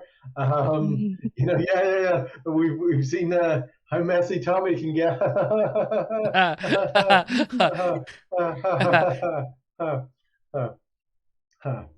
And he's just like, oh, I think, what was that, father? Nobody else has heard anything, by the way. And he's just, sorry, I'll go get my father. And he scuttles up one of the sets of stairs. Even though it's carpeted the whole way up, you can tell with the speed that he's going. That's how you hear that he's moving really quickly. He's more like really quickly up the stairs and up the corridor. Now that he's left the room, I want to look at this headdress more closely. That's okay. As you go to look at the headdress, what you do hear as well is you hear right behind you, just at your ankles, you hear some sniffing. So, and Tobin is right there, and Tobin's right there. He's just getting kind of closer to you, but also goes completely still as soon as you look around. I'll just look down at him and give him a nod, like acknowledging that he's there and working up to getting close. That's okay. Tobin at that point kind of makes eye contact with you and just kind of steps back a little bit, but it's not like terrified. It's just more of I think I'll just okay. You get the feeling he's not quite there yet either, but he's at least checking up on you. Okay, cool. Yep. So, investigation on the headdress, and if you want to come up with a couple of things maybe that you might want to know. Yeah, Discord's being a problem, so we're just kind of trying to roll with it. From it, let me know. I'll come back to you in 1 second just to give you a moment to think about it. I'm not going to put you on the spot, so you can have a little bit of think about that. Okay? Claude, you were Same to watching you, buddy. the guards. Love you too, buddy. you're still in sort of a space of they could be going towards the jail, could be the ports. What are you sort of thinking at the moment? Because you were sort of there at the moment. While you were sort of making that decision, that's around about the time you started to hear a little bit of applause from the tavern that you're nearby. You've got a little bit of a ruckus in there, and it seems to have calmed down at the moment. So basically, as you're kind of turning around, Bo, Tell, and Logan are coming out of the tavern at that time. So what do you sort of want to do, or what are you thinking? Yeah, Claude's plan is just to see if there's what jail or prison that they're taking him to that's in the warehouse districts. It just seems like an odd direction to take this person. Yeah. So as the guards basically made a couple of, you saw them turn off the path. Did you follow them, or were you just watching them for as long as they went? Claude wants to follow them as far as it doesn't look like suspicious. Okay. Can you roll stealth for me? And I believe you've got heavy armor? Yeah, I have disadvantage. So disadvantage. Oh, that's not too bad. The lower was a 15. Okay, the lower one was 15. Okay, cool. Have you waited on Bo and them, or have you decided to go on your own? I'm gonna go on my own and just catch up in a second. Claude doesn't think it's dangerous. Just okay. It's more curiosity. Yeah. Okay. Did I see him coming out of the tavern? Yeah. So you saw him basically do almost the equivalent of like creeping in the middle of a street, and you can kind of see him like scuttle up to like the side of a building, because it's a stealth for him. It's not really it's relatively stealthy. Yeah. But if anyone was actually to look in his direction, to be like, look at that guy in the heavy armor creeping along the side of a building. The Pink Panther. Yeah. Yep. So at that point, Bo, Tell, and Logan are there, and they've seen Claude begin to kind of creep away. What do you think he's into? What do you think he's doing, Logan? Yeah, I didn't think. I don't know. Here, let's try to keep our distance, but he looks like he's. I do want to follow. Yeah, I don't think he's. I have no clue what he's doing, but let's see if he gets into some trouble. This is interesting. Do I notice them tracking me as I track these guards? Perception check. You can do a perception check. Yeah. just curious. I just think it's funny. Damn, my rolls are on point. 17. Yeah. Okay. Pick one. Are you paying more attention to the guards, or are you paying more attention to the people behind you? Definitely the guards. The guards for sure. So you don't know anybody's following you, but you do notice that although the guards went around this building, they took the second left down the alleyway of the buildings that you're looking at. This seems to be going more towards the docks. So this is further increasing your suspicion. Like, really, would you go? You wouldn't really go this way for the jail, would you? So you don't know anybody's behind you, but you do have a better idea of where they're going. Okay. Do we see where they end up going, or do I kind of lose them? So they took that second left, so they've taken another corner. So you don't know where they're going at the moment. These streets and these roads are very windy, and there's lots of little inlets. So if you kind of lose sight of them for too long, you'll probably lose them. So what you can do is you can scuttle up to that entryway that you know where they're going. You don't need to roll stealth or anything. I'm still fine with the same stealth check that you had before. At this moment in time. But yeah, I do want to keep eyes on them. Yeah. Okay. Fantastic. Cool. So you're basically tracking them, and I'm not going to make you do loads of individual checks, but basically you do manage to stay maybe a good let's say 12 to 15 feet behind them. But you notice the gap is getting a little bit bigger each time because they're in medium armor carrying a very light person. You are having to put in a lot of effort to maintain stealth while in heavy armor. So they do have a little bit of a speed advantage on you, but they don't know you're there, first and foremost. I'm going to try to catch up to him. Okay. I wouldn't say... I recognize that he's trying to keep a low profile, so I'm going to follow suit, but catch up to him. Okay, cool. That's fine. I'm sort of more for the fact you're not trying to really sneak up on him, and if he's not being noticed, you're not being noticed. That's fine because you're not actually getting ahead of him. So you can catch up to him if you choose to, or if you want to stay back, but you're just watching him. That's up to yourself. I'm going to catch up to him and be like, Claude, what are you doing? What's going on? Try to briefly explain. Those guards are taking someone away, but there's not a jail or a prison. Like they said, it was an escaped prisoner. There's nothing over there that I know of. Where they something seems off. Yeah, and if we can catch them before they like turn a corner, I'll just point out the 2 guards and the. Yeah. I'll follow your lead. Yeah. And I give him bardic inspiration if you don't already have it. No, wait. I do have inspiration, so. Then I don't give him bardic inspiration. I need to use it because I've had it for like 3 or 4 sessions now. No, I think you mixed the inspirations, like not the inspiration given to you by the DM, actual bardic inspiration. I don't think he can have both, can he? Bardic inspiration is a spell, right? And inspiration is something given by the DM, isn't it? I'm fine with you having them both, but inspiration normally doesn't last like multiple sessions. Oh. So there is an element of kind of use it or lose it to an extent. But your rolls are going fine. I'm going to go with you've got that inspiration. You can have them both for now, right? If you want to use it. Yeah. But use the inspiration. Okay. If you need to this session. So, just for reference, bardic inspiration only lasts like 10 minutes, so that's what mine's more like. It's a temporary version of it. And for either or, do you have to use the inspiration before you make your roll, or can you see the roll and then choose to use it?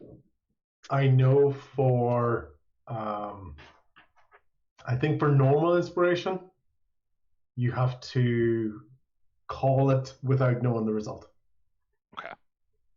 Like knowing the end result, like pass fail. Yeah, exactly. Yeah. Call it in the air. Pass fail, but no, I can know my result, but not know if I succeed at the check. Yeah, you have to choose before you succeed. Yeah. So it's not like say Bo did his jump and he went like you're gonna fall and he goes actually I had 6. So yeah. Okay. Cool. Okay. So basically, as the group are going along, Logan, when you're sort of going along, I'm not gonna put you in the spot right now, but as you're sort of following along with Claude and Bo, you might want to have a little bit of an idea of maybe how you want to sort of support this recon that they're doing at the moment, and if there's anything in particular that you would like to know about as this investigation is going forward. Okay. At the moment, I'm just doing a loose follow. I didn't catch up. I'm just kind of hanging back, keeping an eye on Sounds good. Okay, cool. But if there's anything, jump in, let me know. But no rush. Okay, cool. As you guys basically continue to follow these guards going along, the trail that you were following earlier on was the dripping of this completely soaked individual.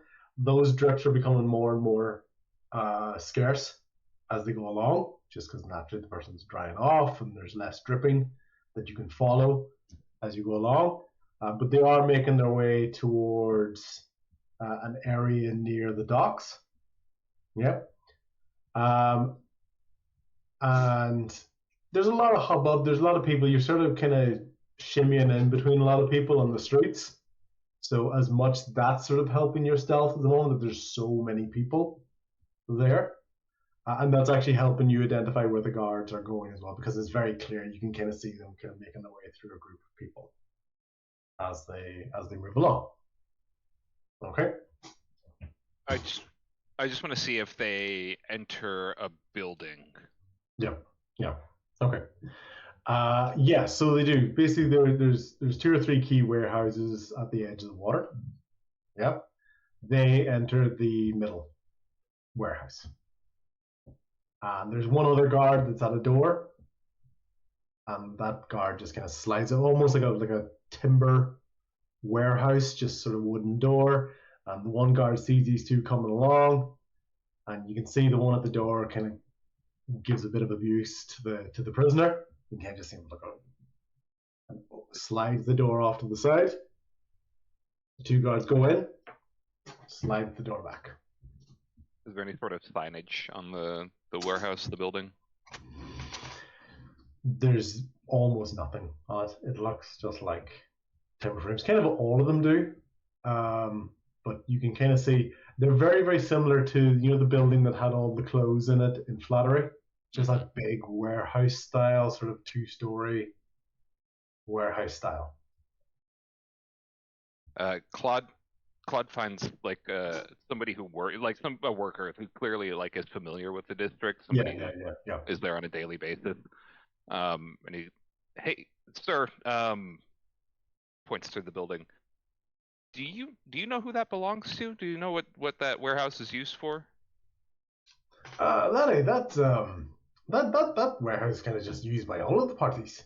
But as you can imagine, there hasn't really been a lot of business. The last few while, we're not allowed in the water, right? I've noticed that there's not a lot of trade going in and out.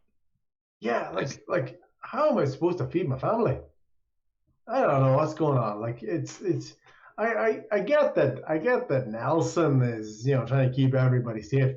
You get the feeling you understand Nelson is your dad, Nelson Marcel. Nelson and Mary, those two are just, I think they're going overboard with this whole Shellburg. Do we even really know what happened in Shellburg? I think it's a bit of a conspiracy myself, if I'm totally honest. So was anyone really there and saw what happened? And as he's saying it, the words kind of slur a little bit. But he's like, does anyone really know what happened? Do I recognize the name Mary that he said? Yeah. So Mary, you get the feeling is one of the other members of the Coke. So that would be Mary Elray. I'm trying to think what the title is. What we call the land, the martyr, the warden. Yeah, warden. Yeah. She's the warden of Waves. Warden of Waves. Yeah. So the port, the water, fishing. If it's something to do with the water and accessing the city from that area, it's Mary's. Hey, thanks for the information, dude. You're welcome, laddie. By the way, if you're ever in the tavern, you should go listen to this guy called George. George, he's really, really good. Hey, really thanks good. thanks for the suggestion. Here's a little tip, and I give him a couple, like a silver piece. Oh, wow, that's nice. Have you got any more? I toss him another one and say, "Keep this to yourself." Have you got any more? Unfortunately, I don't. George took it all. Have you got any more? And you can just tell like the eyes are like getting really like, yeah, have you got any more? One more question for you, sir. He pulls his attention back, Claude. Yeah. Yeah. Do you know what they store in there? Do they keep a prison in there? Do they store goods? Any thoughts? I hope it's not a prison. But it's just stuff, stuff and things. Stuff and things, yeah. Stuff and things. That's what I figured. Yeah. Let me come back to you in 1 second. Just take a small break there. Someone's on my door, so excuse me 1 second. Oh. I gotta say that NPC's Irish accent was right on point, though. It was Very authentic. Which one, the drunk one? Yeah, Yeah. the one you guys were just talking to. It felt like he just came from the tap. You got another one? You got another one? You got another one? You got any more? It's even better because I can't see that he came back. I know, yeah. It's just frozen. Roll everything with disadvantage. Yeah, Fluff is Fluff is here. in the balloon. Yeah, my camera's not working, so Now it's all Storm's fault. It's all Storm's fault. Yeah. I don't know. every time he actually backs out and comes back in, it reloads. Exactly. So I think it's like my fault. Like literally my fault. Something. No, it's Discord for everybody, I think, because it's happening all over. Yeah. Right. If you Okay. kill your image share, I mean, I bet it doesn't matter. It's more. Yeah, it's more the storm squares. I don't want to. Yeah. Oh, that's right. That's right. I can. Storm squares. If I need to, I can move them around. That's pretty cool. Storm He can- squares. It's not his birthday anymore. He can deal with it. Yeah, exactly. Just because canonically in this, we're still on the same day doesn't mean. Yes. Okay. I- So yeah. So basically, as you now know, in that warehouse, you know on good authority that there are stuff and things in that warehouse. Yeah, it Are doesn't there- sound like there's stuff and things in there, Claude. There's definitely a reliable source of Wait. stuff and things. Is there stuff and things, or are they stuffing things?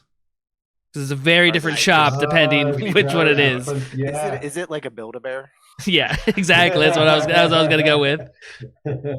So Yeah. the way I'm picturing the warehouse, are there any I assume there's no windows at eye level because but are there any upper windows? They need to let light in through somewhere, right? So you're looking, let's call it the broad side of these warehouses.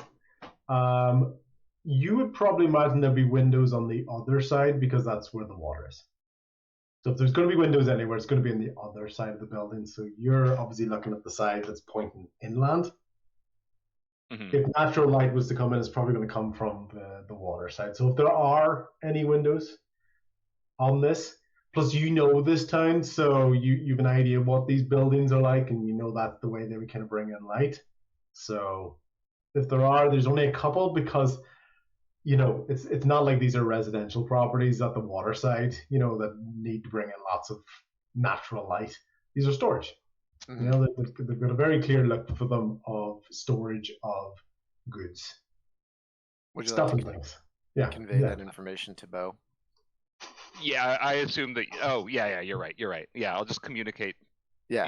I think something's up in there. Do you think we can get a better view somewhere else? Get a better view. I'm wondering if maybe I just talk to somebody, Talk to Before someone. we Well, there's a sneak guard around? outside. or if you all want to. Did Logan catch up to us? Logan, are you still kind of? He's Yeah, basically loosely there. following is where I'm at. Which rooftop are you on? Not yet. I'm thinking about it. I don't know. I felt like we were trying to stay out of sight. Do you want me to go up to the guard? I mean, Let's go talk. You know what? This is my family has a little bit of authority here. Maybe we can just get a. it sounds like quick everybody's look. kind of scared of what happened at Shelburne. I don't know if I guess they don't know about Cassera and Yeah, I think they're not telling the people everything, which is fair. You don't want to cause a panic. that's true. But they're obviously hearing rumors, and some people think worse things than others. All right, let's go ahead and Logan, you want to hang back, do what you do. Well, that's what I'm doing for right now. I'm right. I'm scheming over here. Don't Yeah, worry. try to stay out of sight Jeez. because in case for some reason Claude doesn't have the the authority he thinks he does. You would never. Having a companion in the shadows can be helpful. All right. Oh, yeah. Talking away here, right? I'm trying to play Is- to your strength. Yeah. Do I know Logan's there? Do I see him? Boduk and him talking? Sorry, Claude. Yeah, what was oh, Do I know Logan's there? that? Yeah, he's pretty much right behind Bo. Okay. just nonchalantly. Yeah. I'll just motion to him, just eyes, All right, and I'm gonna go talk to the guard at the front of that warehouse. I will follow. Because it's sus now. Okay. Bo, let's fucking do this. It's sus, no cap. Claude about to throw that title round. You know who I am. You know who my family is. I might as well use it, right? Hell yeah. Yeah. No, go Men in Black. Just like not Men in Black. Oh, like on You the got name. this. Just kick the door in. What time of day is it, by the way? You're getting to sort of early evening, so let's say. Well, no, actually, it hasn't really been that long. So probably closer to midday, Okay. Sounds good. because you came in pretty early in the morning, and then you spent a while investigating. All right. So I'm gonna walk up. Good day, sir, and I'm gonna salute him in the local fashion. like immediate to a really stiff salute, like posture is perfect. Yes, sir. I just doing some rounds around the warehouse district. How goes it? Goes well, sir. There's been some minor disturbances. There was a jailbreak earlier today, but we have apprehended the suspect and taken him in for sort of inventory and to figure out exactly how we can identify weaknesses in our defenses to prevent future jailbreaks going forward. And this location you're guarding here, it's now being used as a prison. A temporary holding cell, sir. So as we know, the current facilities have not been up to scratch, or at least have allowed for someone to escape. So we've taken temporary hold of these facilities from the warehouse and the merchants due to, as you know, the lack of trade so far, sir. Clearly, you're doing a fine job here. Thank you, sir. On behalf of the Cloak and Nelson Marcel, do you mind if I have a look at the facilities, make sure everything's up to code? We are supposed to keep this to ourselves, but yes. Yes, we can. And he basically turns around to the door and he makes it bang, bang, bang. There's 3 knocks on the wooden door behind him, and he waits, and there's no response. Yeah, I think you can go in then, sir. And at that point, he grabs the door and he pulls it across. Oh, we thank you very much, sir. No, Get it. I'm gonna step in. He does not respond to Bo at all. That's fine. I don't need his approval. So I'm suspicious of him sending a code. Yeah, I was too. I don't know if there's a way. Poor I kinda Claude is thought- spitting. Ever Well, since that's that why- cake, so- everyone's doing something suspicious. That's what I want. Someone sneezed twice. What the fuck did that mean? Is I that was you trying to assassinate somebody with this sneeze? I thought about it. Like, yeah, that definitely meant something, but it's just like Bo was not trying to give him any more time. He's trying to get in there as quickly as possible. So he's gonna. As we're entering, can I remember? Because I know you said something when we saw the two guards bring the prisoner in. Yeah. How did the guard open the door? How did he knock? He just opened it straight away. So you saw him basically engage the guards, and he basically got in the face of the prisoner, and you could just see from a distance. You could see him mouthing something at him, like just like an angry, like. I can't actually do a visual expression for you because the screen freezes. I know the camera's not working. No, you are moving right now. Ever since Fluff got there, his presence has lifted your camera, and I stopped moving because it's like when you fix the antennas on a TV, and then it finally works, and you just don't move. So so you kind of saw him just mouthing something, just almost like saying his piece to the prisoner, and then he just slid the door. But it's just like a it's a timber, just warehouse, just wood panel door, just slid across, slid closed. As we're going through, Claude kind of looks over at Bode and just kind of like shakes his head like something. He feels something's up, but he's just gonna. Yeah, I it nod as I'm pushing into the door, opening the door. Right. Yeah. Going in. Entering, Okay. side by side, and Yeah. Confidently, I'm gonna be like, wow, this is quite the makeshift holding cell. It's very, very open. There's some access to like almost like little coves, just like water. We could tell like rowing boat size. Kind of could fit into these gaps, but there's nothing in there at the moment. But the water was definitely disturbed slightly in one of those areas. So there's just a lot of pallets and a lot of crates and things around. No presence of anybody in there that you can see. You can see pretty much the whole way around. You can see, similar to when that other warehouse with the clothes, there was some stairs and there's a balcony area above that. Yeah. But you don't see anybody. You don't see anybody. It's a trap. I'm gonna go do an investigation check around that disturbed water. How's that? Yeah. Yep. As we've learned, investigation on my. Can I perform to the disturbed water? I do better at performing. That is a 13. Yeah. Can I assist with that? Yeah, of course. So, kind of tell me what you're investigating, water.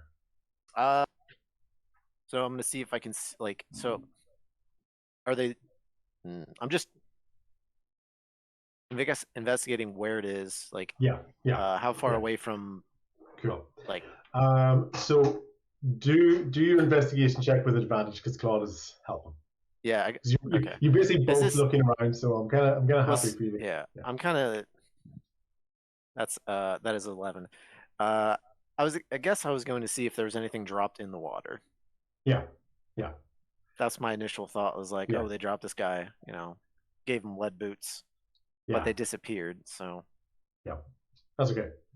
What you did notice though was there's basically two items actually on the side. Mm-hmm. Okay. One was a charred bit of clothing. Okay. Yep. That has a similar design to what you've seen before in the past. Claude recognizes it to be the Seven Sons logo. Sounds good. Yep. Okay. The other thing you recognize at the edge of the water is like a small emblem off to the side. Yep. That looks like a boar. Okay. So it's like a boar. It looks like a particularly aggressive boar, almost like it's shouting or making a very obvious like roar. Where is that? Where is like that? Right at the edge of the water. Oh. It's a bit dusty, so it's been there for a while. It's not brand new. So does this have access to the water then? I mean, like, is it like kind of like almost like a dock? Yes, it's almost like a dock. As that? Yeah, Are there any boats? No. So there's no boats. There's no people. I think Claude. I think maybe they got away. I want to grab that scrap of clothing. Yeah. With the Seven Sons logo on it. You said it was burnt. Yep. So when I say burned, basically think of a brand. Insert Star Wars meme. It's a trap. All right. Well, I'm gonna collect it as evidence at the very least. Seven Sons. Yeah. I don't have any spell slots left to like. We're trying to detect anything. Yeah. Smell all of the evil. Where do you think? Like, where could they have gone? I mean, we were right behind them. They just entered here, and it looks like. Is there a way to look up and down the river? Were you right behind them though? No, probably just not. To give me as the DM a little bit of No, because we stopped and talked to that lovely man. Yeah. With the accent. And you were a bit of a distance behind them when you saw them go into the thing, and then talking about each other. Yeah. Do we see any other obvious entrances, exits, trapped like hatches? You'd have to investigate for that. Yeah, any obvious hidden hatches is exactly the way to go for. I was about to say with his investigation that the water is wet but dry. Like right, My but roll finally caught up to me. That's a nat one. Yeah. Beautiful. Okay. Can we- You have figured out that this water is in fact wet. It is wet. Okay. Yeah. It all checks out. Kind of checks It out. all checks out. Yeah, exactly. That's the way to go. Bo, were you looking for any obvious, Yeah, I was not just- obvious hatches? No, I was gonna go Yeah. see if I can go to the edge of. That's not laughing at my water is wet investigation. You okay? It sounds like Yeah. he's dying back there. We're losing him. You always, see, every week you pretty much miss at least one investigation check that goes so badly that I just have to make up something blatantly. How bad did you roll? For investigation checks, very badly, very often. Can I see up and down the river? Is there any way to look up down to see which way they might have been going? It's a pretty decent lean out, but if you were you won't really need lean. You kind of see a slight path of like what? Yeah, wake. Like a wake of where there was like a rowing boat. All right, I'm gonna go back to the guard. I'm gonna cast Charm Person. Okay. Let's see. I attempt to charm a humanoid. Mm-hmm. They have to make a Wisdom saving throw. Yep. Finding it failed. I can tell you now they definitely failed. Okay, yeah, but the save DC is 14. Oh yeah. Okay. They saved if it was a 3. So I'm gonna approach him and be like, "Hey, buddy, how's it going? So where'd they take those guys?" And you can just see like his eyes are super resistant to what you're saying, but he goes, "On the boat, sir." On the boat, yeah. I mean, so where they actually heading? I mean, just so Claude has a better idea of where he's. The pickup point being the Howling Boar. The Howling Boar. Okay, yeah. Now I'm not. Claude is. I'm not too familiar with this town. Where would the Howling Boar be? What level? It's a ship, sir. Oh, it's a ship. See, I didn't even know that. Who actually owns the Howling Boar itself? Is it a part of the government? Is it a part of the guard? Nope. No. Not affiliated with the city. Not affiliated with the city. Well, I mean, you got to have contractors, and city can't do everything. That's it. Yes, it's an external contractor. Yeah. Sir. Yeah. What are they contracted for? I mean, you said this was a holding cell, but now they're gone on the boat. The Howling Boar. Logistics. Transportation. All right, transportation, logistics. Yeah, that makes sense. I mean, it's an escaped guy. I appreciate your time. I'm gonna go back out. I don't appreciate your time. Well, I'm taking up your time, so that's fine. Okay. Does intimidation do anything when somebody is? I mean, he's charmed, so it's like he's a friend. Somebody's charmed. Yeah, but when it wears off is what I'm concerned about. Yeah, I mean that's why I kind of tried to keep it chummy, but he's gonna know that he was charmed. Yeah, he clearly knows. Like the fact that he's like internally, he's really, really trying to restrain this, but he just simply cannot prevent himself from that. Is there a length of time on that? Yeah, 1 hour. That's fine. So it was never going to be like a minute anyway, so it's okay. Yeah, Okay. I would like to have done this while Claude was looking for the traps. I don't know. Yeah. I didn't want to. Yeah, so I'm gonna go over to. Oh, is it Claude? I don't care where you were. Yeah. Actually, I'm just gonna say, Claude, would you like to do it like sidebar? Claude, would you like sidebar? Yeah. It's come huddle over next to Bo. Yeah. So sounds like the city's in cahoots with somebody. Not too sure, but they took them, whoever it was, going to the Howling Boar.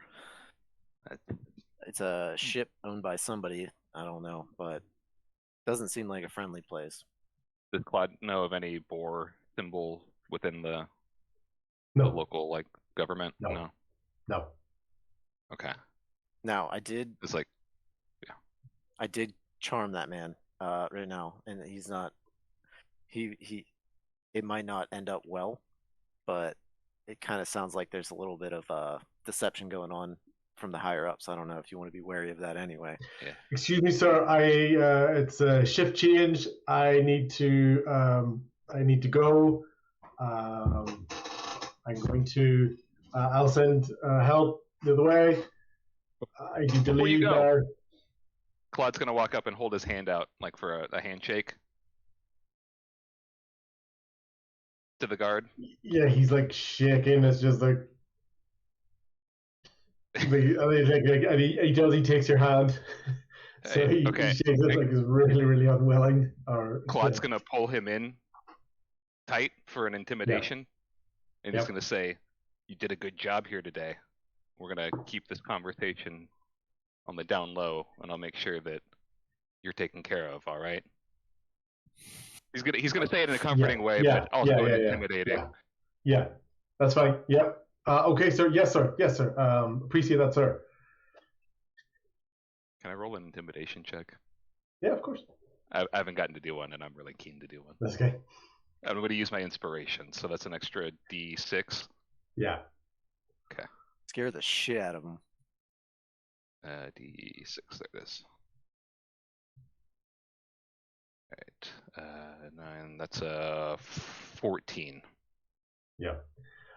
When you're saying that, he takes one more look at the armband on your thing, and he is just still. Like he's just with bated breath, waiting for whatever you're about to say next. Good work today. And turn and motion to Bo. I think we've got what we can do here. We appreciate your time. I know you don't appreciate mine. No, I didn't enjoy any moment of that experience. Love the honesty. And he just bolts, like he just starts running. I really will never ever do that arm movement on Twitch ever again. From that angle, censored. Don't worry, from this perspective, it was yeah, it was my so a sign rolls down behind you. Yeah. Real quick, as he's running away, do you think we should let him get away? To Claude.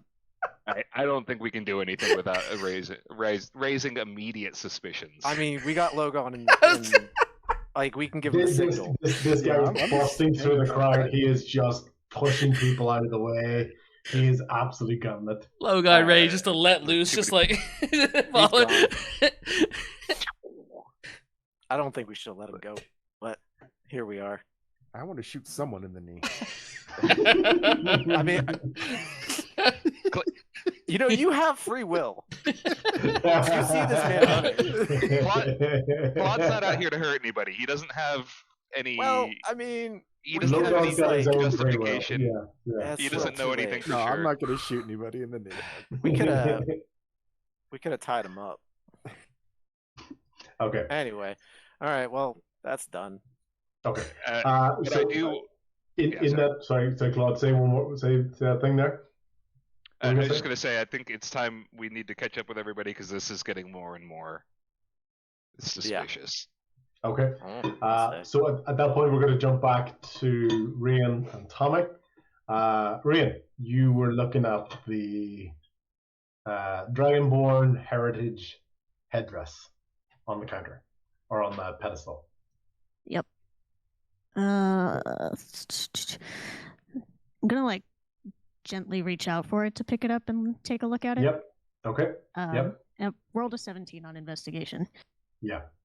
So you got the 17 on the investigation, right? So you can see that it has been well maintained since it's been on that pedestal. It's well looked after.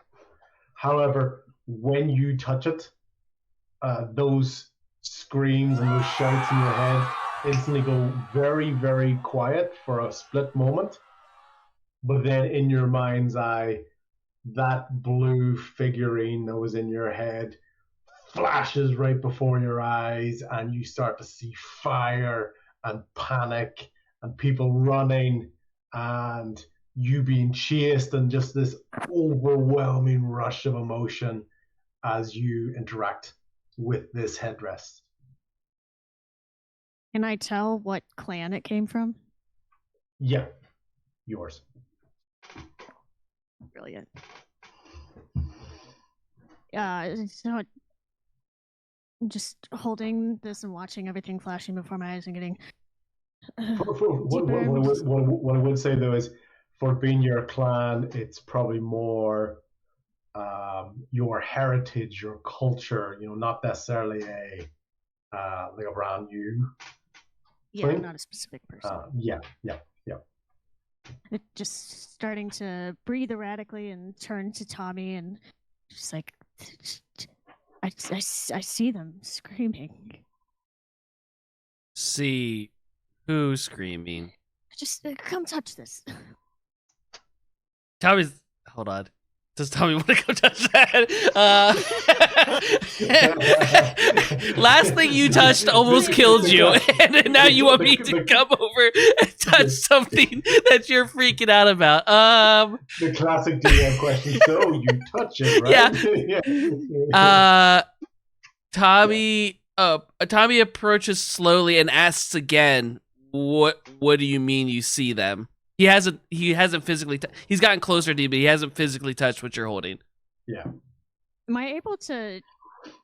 Are these just kind of faceless figures that are flashing and fire and? Yeah. So imagine like sort of like in a haze, trying to like a dream or a traumatic memory where there's a lot of blur going on. So there's a lot of like, you can tell that there's fire around and people moving and people being chased and chaos and along that sort of line. So yeah.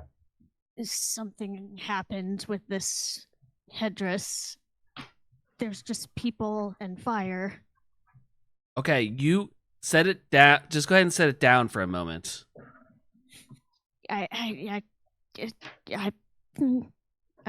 just stuck in the vision. I don't want to let it go. Tommy's starting to get worried because Rhian is barely getting these words out. She's almost physically reacting to this a little bit more, which of course you haven't seen in a long time since, I don't know, a couple of hours ago when she was seizing from the other thing that she touched. That's why. That's why it's not seizure level. You don't get the feeling that she's in any sort of pain, but there's definitely almost like a real energy coursing through her. But it seems to be a lot more sort of natural, seem more emotional based, so like fear based kind of shake, as opposed to pulsating seizure like. Convulsing. Okay, then I just sold the entire thesaurus today. I know that. Then Tommy will grab it as well. And as Tommy reaches out to take hold of it from Rhian, not like I don't want to take it from her possession. I want to put my hand on a part of it that she's already holding. Yeah. Okay. So you reach out. Your hand makes contact with it. No reaction for you whatsoever. You have no reaction to this whatsoever. I take my hand right off and say, "I'm sorry. I don't. It has a connection to you. I don't see what you're seeing or feel what you're feeling." I'm like vaguely aware of what he's saying. But I'm starting to feel a strong urge to put this on. And I'm slowly moving the headdress towards my head. Bum, bum, bum, bum. Tommy's gonna die. So, can I ask, I know Bo isn't there, but can I ask a question, narratively speaking? Of course. About Tobin's reaction? Yep. Yeah, very good, yeah. Tobin is whimpering, but like very, definitely from behind Tommy, just staring at Rhian. It was definitely a really loud whimper going on. Like he's got that sort of slightly panicked feel. Like This dog is never Let's gonna like see. me again. As you go to put it on, Tommy, not what's the word? Doesn't think of doing it, but automatically takes like 3 or 4 steps back. There's just something about you saying you're seeing this, and then you almost like you're being taken over. Like you're not, but just in that moment of conversation of going from I'm seeing things, and now you start to put it on. Tommy, without even thinking about it, just automatically steps back a few steps. Yeah. Rhian, as this places onto your head, your body goes very, very still. Still standing, but incredibly still. Eyes roll into the back of your head, but you're just very, very still. And you start to see much clearer now a picture in your head. This is a scene that you recall, almost like playing out a direct memory. You're on a beach. You have a feeling that something terrible has happened before. You've had a desperation that you needed to do something to help. So you went and you made an incredibly dangerous decision. You remember this in your mind. You remember having to make this decision. And from behind you, you just hear a voice, a towering female voice that just goes, "Thank you, my child. You will get as you wish, but also know what follows is your fault." And as you turn around, the face of Kisera instead faces you, just comes straight towards your eyes and snaps you out of your trance at the moment. Your eyes roll back. The crown no longer seems to have an effect on you physically. I'm gonna stagger back into the bar and crash into all of those bottles that Rickard didn't want me using. Yeah. And they all just hit the ground, they all knock over, and they all start splashing and start mixing. A couple of them start to fizz a little bit on the ground. Are you okay? I'm gonna look up at Tommy. Yeah, Tommy, the dragon from the place we were at, the dragon that burned everything. The dragon you brought to us. I didn't bring no dragon. She was in my head. She Oh. That's not good. That's not good. Now Tommy's starting to get worried too. Like, what'd she say? What'd she do? It's my fault. It's my fault. It's my fault. It's always my fault. It's my fault. You should have put the crown on. Or whatever the headpiece. Whatever. You should have put it on. You should have put it on. As you two are doing that,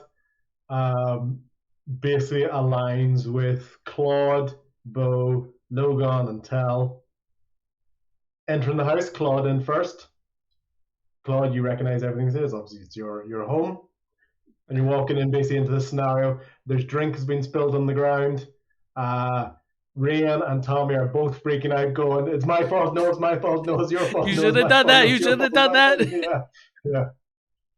No record to be seen. What do you do, Claude?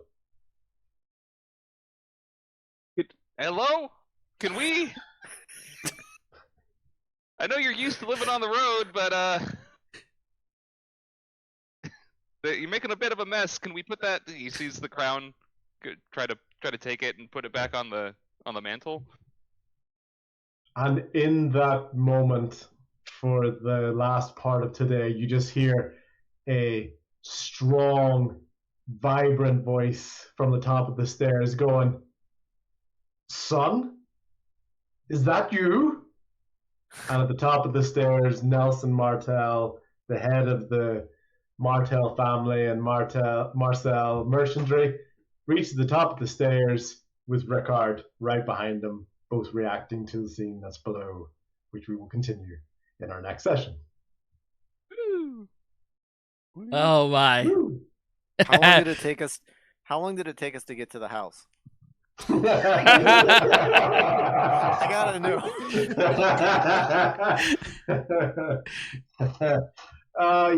Like stuff and things. Yeah. Okay. Stuff. Holes and shit. Yeah. Hours and minutes and seconds. Hours and minutes. Seconds and minutes. Seconds and minutes. Yeah, stuff and things, minutes and seconds. Windows and lights. Yeah, that's exactly it. Yeah. and go from there. But yeah, no, that's what we're going to go with today. Perfect. At that point, because anything else is much longer.